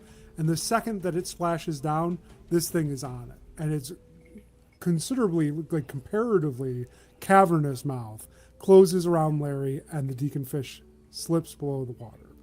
Now, Larry, it's no! going to be- I am sorry. Larry will return. Well, that just did Larry happen. will return. It makes in the sound curses one part last two. time, looking at Astera. Asira immediately cocks her head like she did, except you have a single tear. This is the second one shot with the Drimbus cast where I've sacrificed part of myself. all right. This one wasn't my fault, okay? For We the don't know if time that worked. being, for the time being, this deacon fish is gone. Now, you have some choices to make. You've accomplished exactly nothing I towards was going to say finding the source of these fields report. that took at least half an hour of I our want to 2-hour say- time limit. I will say that we are like you've got one success so far of the 3. Tell me what you're doing here in this brief respite. Are you waiting for the thing to come back? Was that just for fun? I think the Are you first thing we're back doing towards is getting shore? the fuck out of there. Because if I Yes, getting to understand shore. correctly, he grabbed the frog, but he grabbed Larry, but Larry specifically ate like the torch, and is going to expel it, shooting fire into this entire lake. Which we know how Let's that get works. the fuck out of So here. we need to Can get I out of. sense the We- direction that Yeah, the the creep is reason the we used the strongest where frog we need out to of go. character was to give us some time to get away from the fire. Because if we had just set it on fire, we would all be dead right be now. burning. Yeah, we're Okay. leaving. Right. We need You have to you have some recommend- choices. Do you want to move towards Taliga, where the sense of creep is strongest? I feel like we should get out Salvage of it. the boat. I feel Or like you we can need. row back to shore near the encampment of the Higgins. I think we need That's to the get one, rid of yes. the creep because any creep touching each other is going to be like oil gonna touching spread other more, yeah. oil right now. Yes, We yes. are moving to shore, right? Yeah. Yes, we Yeah, are moving yeah. to Have shore. shore. But Asira, it's which shore? Is it Taliga shore or our shore? God, our shore, the shore. shore Our we shore. came from, okay? Talaga's full of And- creep. That's probably catching on fire too. And We need to uncharacter- recommend to the Hygiean Order that they salinate the lake. I agree. Containment. And uncharacteristically gently, she picks up Rat Boy Boy Rat like he is a baby. But obviously does not know how to do this and is like, there. It will be okay. He is going to step down, and I will say, because I can switch my loadout, as he loses some of his prey aspects and like the slime goes up and he sees, if it's all right, Josh, if we can say the flame worked a little bit, we see a little bit of fire in the distance. Yeah, Gonna absolutely. burn it all. And Rat Boy Boy Rat will be pure in favor of combat. This thing took his best friend. He wants Okay. to burn down everything. There. And because of that, like 7J gets excited, like adult does. Great. The two characters that weren't fighting. Actually, Okay. no. Borderlock had Believe thing. it or That was not, pretty cool. That was one of your tests for your investigation. So I'm going to mark that one as a failure, meaning that you'll have one less point to spend. We learned a lot. Was We that learned not so the much. intention to study? So much. We learned that this team can't fight. How's that a That's failure? That's a literally the success. We whole way I built bomb my it character. out of I didn't try, existence. so- What do you need to learn if it's all dead? Well, The I mean, whole that's a fair point. point, I suppose. Just, I mean, invest in strike then and have a prepare for the worst mentality when it That's comes what Rat to- Boy Boy Rat wants. He wants them all dead. He's gonna kill every last one of them. He has an eye As patch you- now, out of nowhere. Where did you get row that? towards shore. As you row towards shore, you can see, as you approach, that Dinty Pog is there with a cadre of high-ranking Hygiean Order hospitallers. And the fire now burning in the middle of Arrowbad Lake backdrops your boat as it slowly beaches itself against the soft sand at the shore. Dinty moves forward and, without a word, her and two of the Hospitaller guards that she has brought with her pulls the boat the rest of the way onto the shore. And she steps back, crosses her arms over her chest, and you can see that the plumage around her face and head is stood out stock straight, giving her an extremely large appearance. She waits for you all. She waits for you all to depart before she looks first to you, Borlak, and then to Asira, and then to Chad. and then Cheddar stops, recooked. and lowers her head and says, F in the chat. I was under the impression that I had my finest working on coming to the bottom of these field reports. Really, that's your fault, not ours. What's her name? I again? don't say that. I'm Dinky Pog. shell shocked. Yeah, Dinty Pog. I have now watched you take a boat out into the lake by the water, where I've expressly forbidden any of the Hygien to approach. You came towards Taliga, you disturbed potentially the entire lake that may or may not be creep infested, and alerted anything within Taliga itself of our intent to eliminate it. Chad, put down your fucking hand! Listen, al dente, it is definitely creep infested. Al Anyway, go on. dente. It's definitely creep infested. Not maybe. Just anyway, go ahead. Not anymore. In an unregularly suppose normal there's some voice, I silver say, linings to staring at the every water. cloud. I'm so sorry. You look great today. Oh, David H. Christ. You you sit as you sit there watching as she clacks her beak repeatedly in a manner that leaves you the distinct impression that she is pissed. And she paces back and forth in front of the assembled hospitalers who are making a point to remain as motionless as possible. Finally, she turns and says, "Our time is up. We are at a point now where the remaining allotted amount that I have set aside for making these determinations is expired. You've forced our hand. And so we need a plan. And I regret that I've given you this task, but I have given you this task. So what is it? Are we locking Taliga down and letting it run its course? Are we attempting to evacuate what we can while we still can? Or are we trying to eliminate whatever has infested Taliga itself?" The source of the creep does not follow the usual patterns of spread, which led to our investigation out of concern. Based on our admittedly subpar experience, I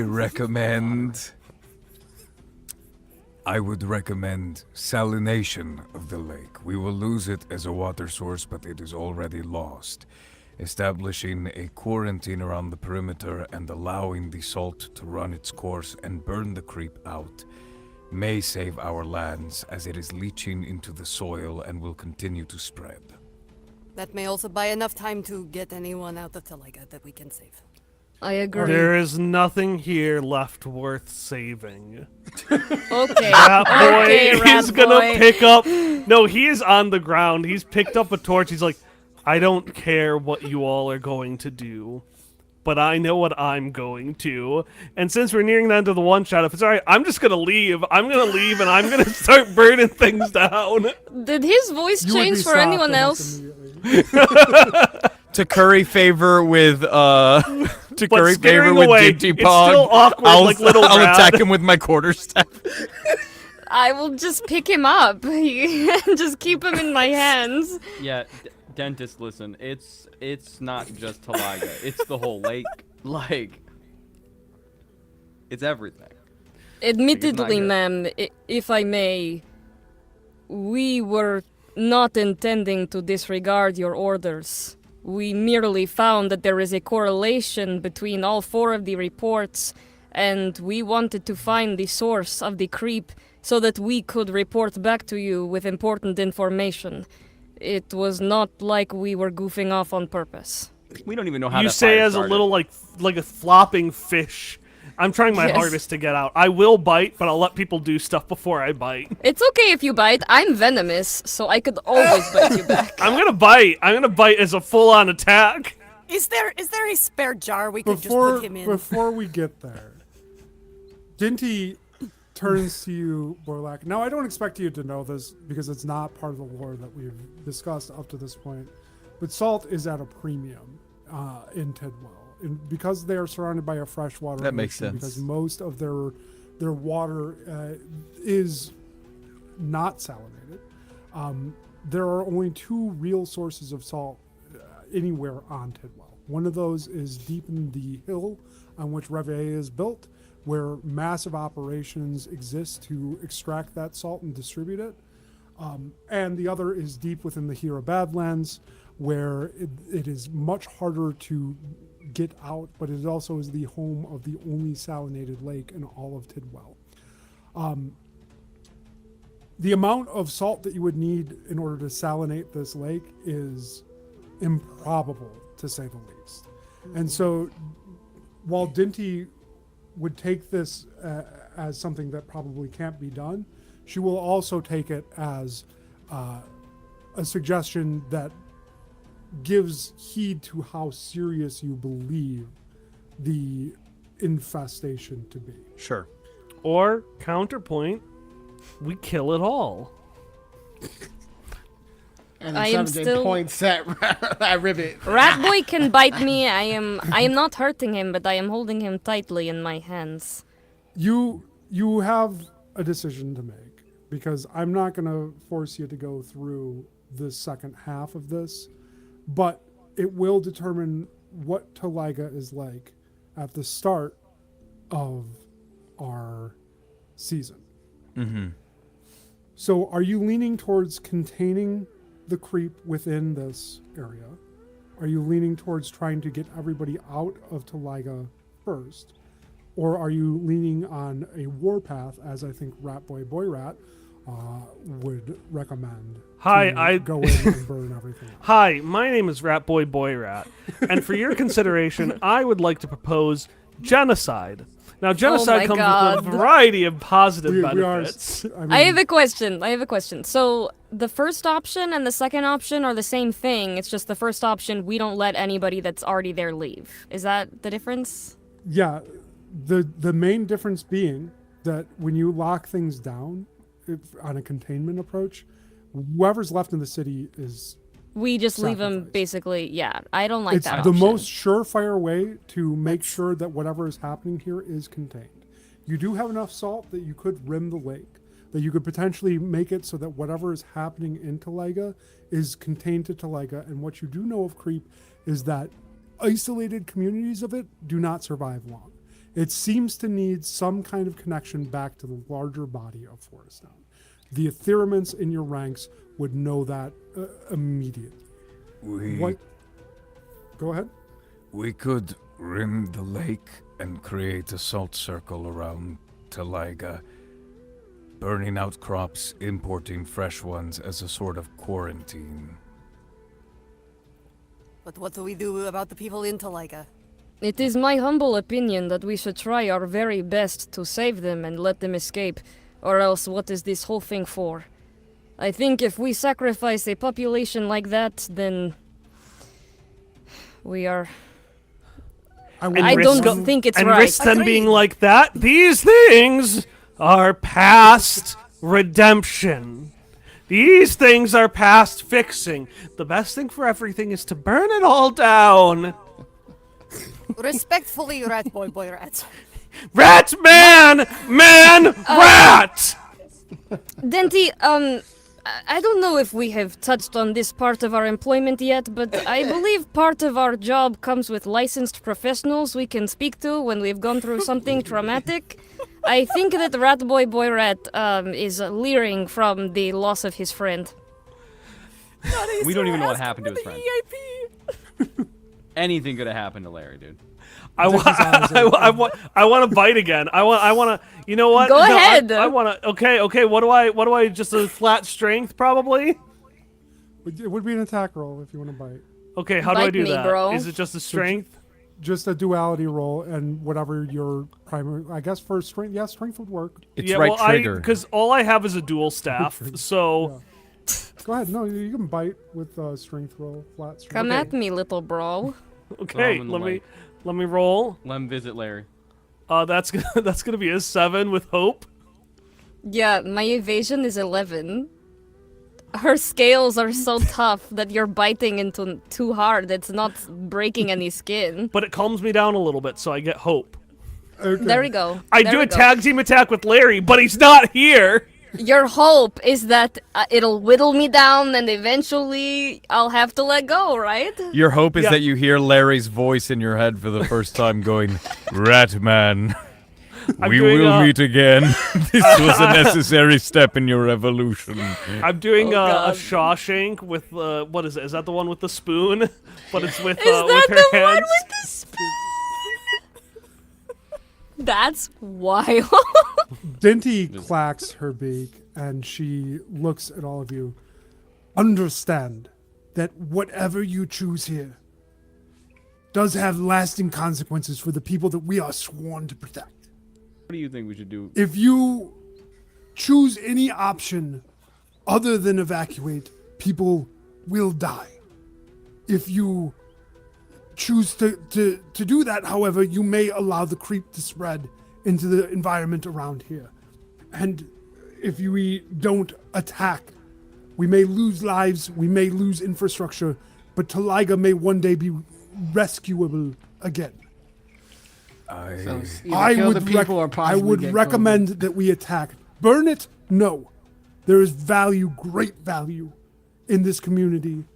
To say nothing of the countless Alanot beneath the water that are no doubt already sacrificed to whatever is happening here. If this is indeed sourced on the water itself and not from Forest Down, I would counsel the only thing to do would be to set forth and put all of our efforts into defeating what we can, driving out the Aetherataxia, and going through the long, arduous process of sanitizing the lake and the town itself.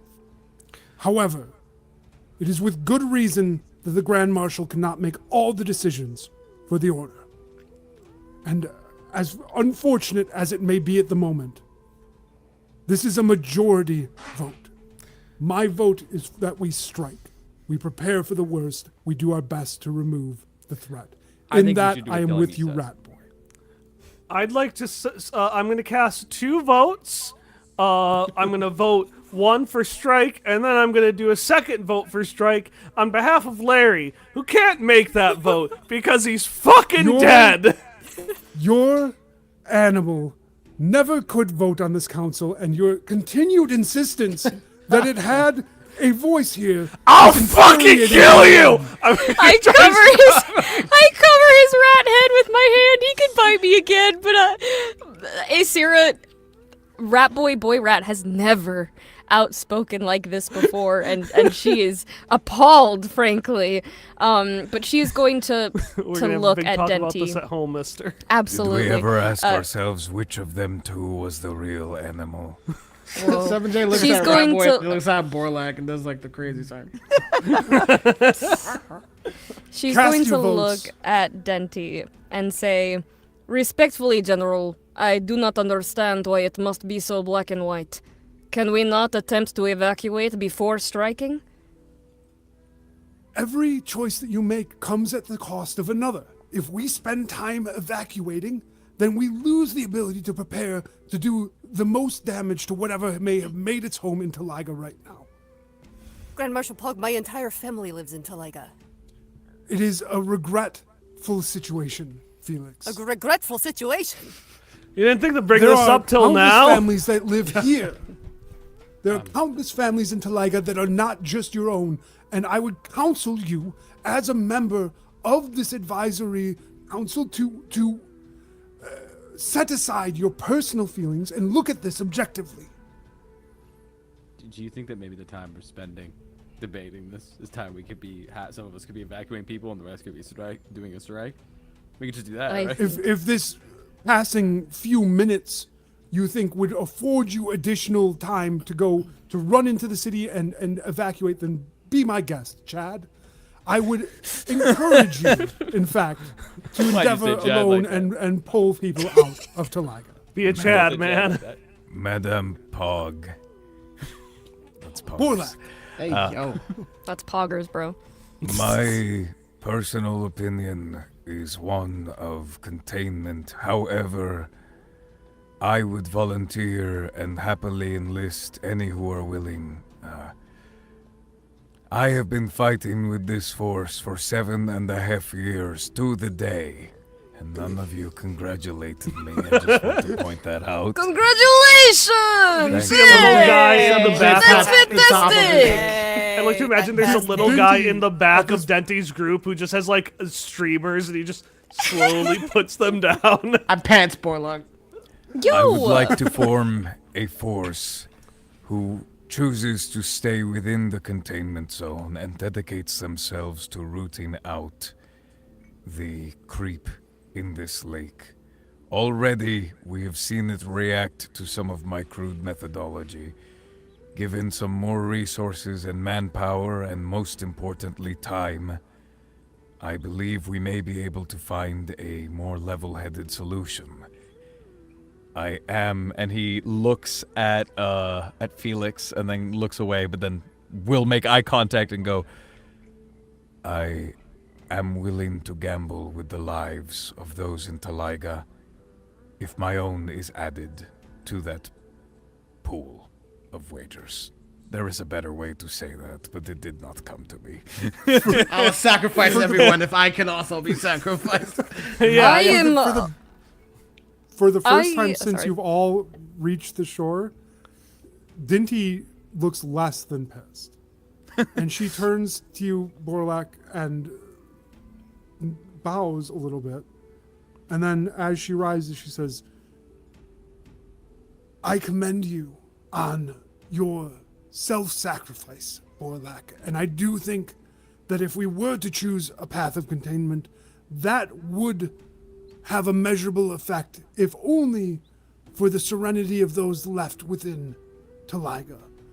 If by some miracle or grace given by the Forerunners, you do manage to carve out some area of safety, we will redouble our efforts to come and free you from within. However, the chances of that, I have to assure you, are slim at best. I have survived worse. Chad I notices. doubt that seriously. Chad notices the respect that Borlak is getting and goes, I also will go with Borlak into the town. Yes, Chad, of course you will. We all understand. Good job, Chad. No, wait, no. But, Respectfully, General. bow The streamers come back up. Respectfully, General. I've been in this job for 3 months, and to the day, If this Congratulations. if this containment is what the majority votes, I will also lend my hand and my life. However, in my opinion, in order to organize a strike that would effectively eradicate the creep, that takes time to get all your troops in one place to identify the areas that most need to be targeted. And so, I think that time that you need to rally your people together is enough time for us to try to evacuate at the same time. I would invite you to pursue that yourself if you choose to go that avenue. However, I cannot commit the entirety of the Higgian Order to a split focus. You may commandeer a group of volunteers to follow individual paths if you choose to do so, but no more than a single squad per each of you. Meaning I do not expect to see more than 50 of my hospitalers, my medicaments, my etheraments engaged in any task that is not the overall task that we set for the order. Am I clear? Crystal. Clear. Right now, as it stands, we have 2 votes to strike at the creep and the etherataxia within Taliga. Kill them all! 1 clear, strong vote for containment, and 1 I would say, leaning towards evacuation. Yes. Chad, are you actually throwing your hat into the ring for containment? actually It's throwing your difficult life to pin away? down sometimes. How would you react if I was?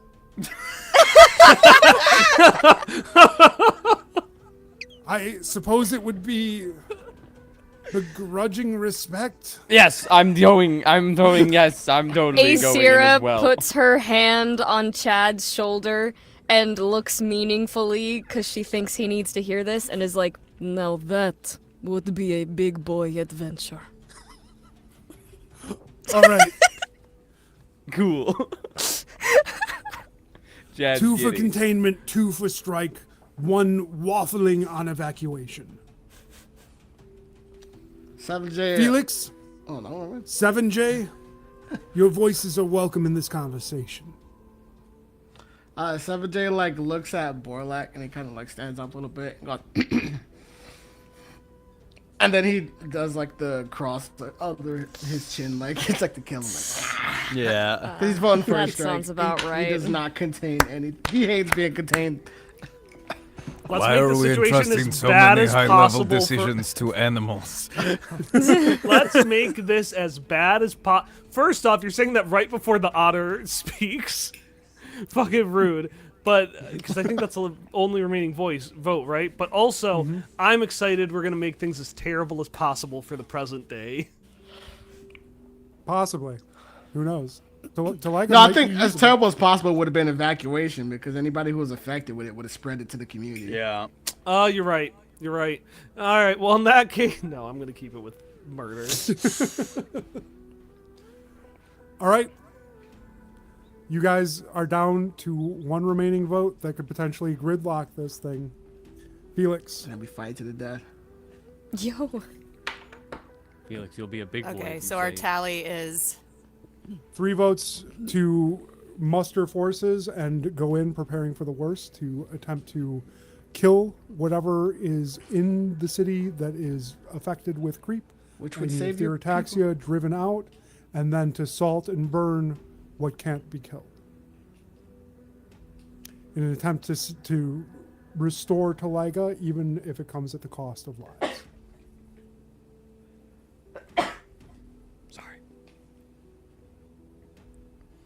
Oh, I saw Felix go like this. Pretty sure that means murder. All right, cool. Let's go. Oh! You can't see that. I'm covering your little eyes. People live in So- water and it's already fucked. No, that's just some random dude in his 30s shows up. And pretty sure he meant to kill people. Hi, my name's Kyle. So- I'm a podcaster. My opinion matters. all right. So it's one or the other. It's everybody. It's containment, and a team is within the city, like to protect them and work towards like eradicating from within, but protecting them, or it's strike. It's actually either gridlock or strike. Yep. Or you can vote for evacuation, which would also result in a strike. You can vote for a third party, throw your vote away. Oh my god. I swear this isn't what I believe. I'm just being a dick. You could try to evacuate your own Alright. people during this strike. I vote for Jill Stein. Could RFK sway your vote? He's got a podcast now. No. Oh no! Oh I no. can't imagine no, wanting to listen no. to that guy. We are in the middle of a hefty decision here from Felix, and we're talking RFK jokes. Can Would I you change perhaps my like vote? to roll Felix hope and is- fear to decide? I think seeing Felix in anguish, Asira will step forward and say, with the votes presented, I think between the two most chosen, I would rather give my life and assist with containment from the inside. That makes you firmly the deciding vote, then. So now it's either contain. Actually, those are 2 terrible decisions. It's contain, so keep all the people there and surrounded So by the do they creep, die or quickly or kill slowly? everything there. Does Miss Containment- Dagenrobot not And get a maybe vote? some Didn't she people say will die. contain? She said strike. Oh shit. Okay, never mind. Yeah. So we've got 1, 2, 3, 3 for strike, 3 for contain, and Felix is the tiebreaker. Wait. There's Wait, 6 of us. where's the How do we 3 have for- 3 for strike? Yeah. NPC Dinty has a voted. Dinty vote voted. as well. Oh, Denty. Yeah, okay. Dinty's So do voting. you side with the NPC, the feral animal, and the newly feral animal, or the 3 level-headed adults? The Your question choice. is, Sorry, do the 2 you- level-headed adults in Chad. Do you I was doom just an gonna entire say town that! of people who could possibly die when we attack it, or do you lock them in with all the monsters, where they will Yeah, never but we're get out going until to, the and we monsters will die? So be we'll in there also protecting die. them. So either It's way, we better be than going just there. killing Why them. I mean, we're not bombing the place. We're just saying we're gonna go in there and fight, and maybe some people die in the process because we're trying to fight. Well, what's the Nos- difference with Nostras containment added then, to in this, that but this case? will significantly alter the shape of Taliga where we start our season too, depending on your choice here. So. It also affects a No lot of pressure, my Kate. backstory.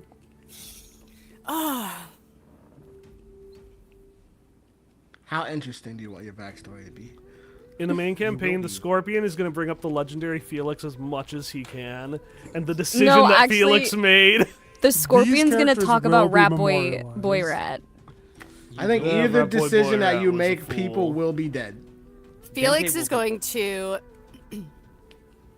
All right, in Felix's mind, if he is inside the city, trying to buy time, he can try and buy time for his family. He can try and find them a path to escape.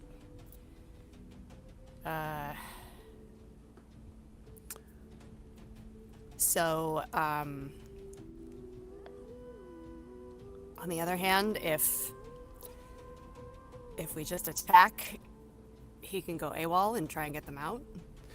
I feel like Yeah, it it's sounds easier- like in either condition, you are going to smuggle out a probably Yeah. infected family. I think it's am I easier hearing this to correct? escape them if Maybe. we're attacking than if we are literally locked in with like a perimeter of guns and violence. But if we're locked Yes. in, they have more time to figure out a plan. Exactly. If you go in just to attack, you are not focusing on ensuring mean- that none of the creep breaks out of Taliga. Literally, my character's whole thing is combat, and Felix said the same thing, and none of us could bonk the damn fish. So I didn't try. You I'm just didn't saying- Let me try. I didn't try. I'm I just had saying it advantage to seems attack.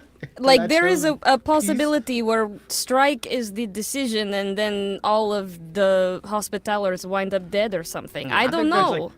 That's- this is bad That's rolls. why we rely on fire. Containment is where we'll actually have to fight well. with a +1 Okay. and advantage was crazy.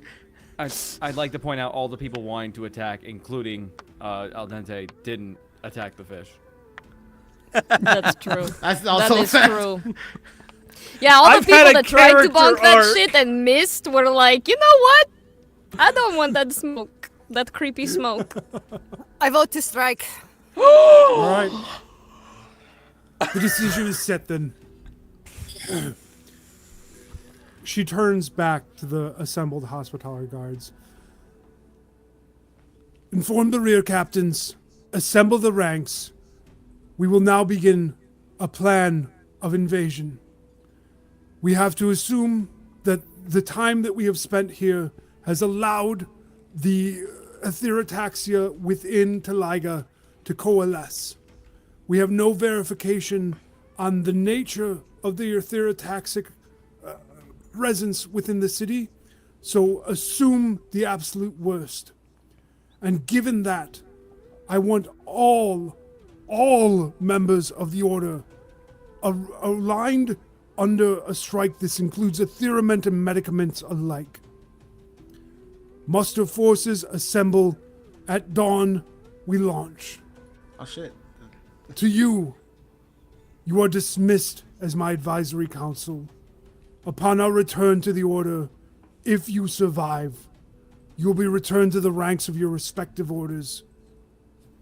I will say that this experience has led me to reconsider the wisdom of the continued existence of an advisory council. Oh no! Fuck! Your vote one. I understand. I'm talking Chad. about present day, not having a council. I understand, Chad, but we've been standing here for 3 hours.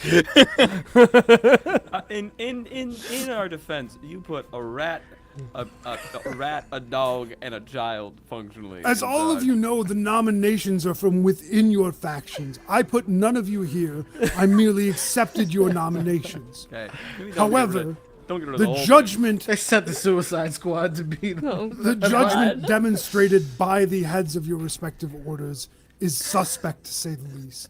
Yeah, I think there's some sort of internal Regardless. politics going on. You got to figure out. The decision has been made. Rejoin your ranks. Prepare for battle. And with that, we will end this evening's session and the one-shot prologue to Curses. Feels bad, man. Feels I think bad.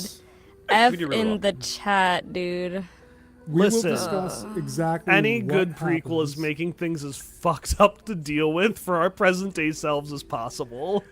Thank you, Josh. Yeah, it sounds like we're gonna. Yeah, no, Thank it's you. gonna fly. I'm gonna spend some time figuring out exactly what Taliga looks like now. I know because your present day character Tula, who I have to assume is a descendant of Felix, lives in Taliga. That I'll keep you updated with whatever changes are there.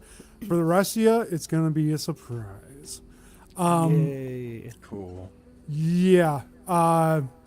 It was fun. It was not what I expected, but I will say we will have a fun season based on how this is played out. Okay. To everyone that stuck around through the end of this, thank you very much for coming, and we will see you in 2 weeks' time for the very first episode of Curses. Have a good night. Bye. Bye. Bye. Bye. How on earth is it that my main campaign character...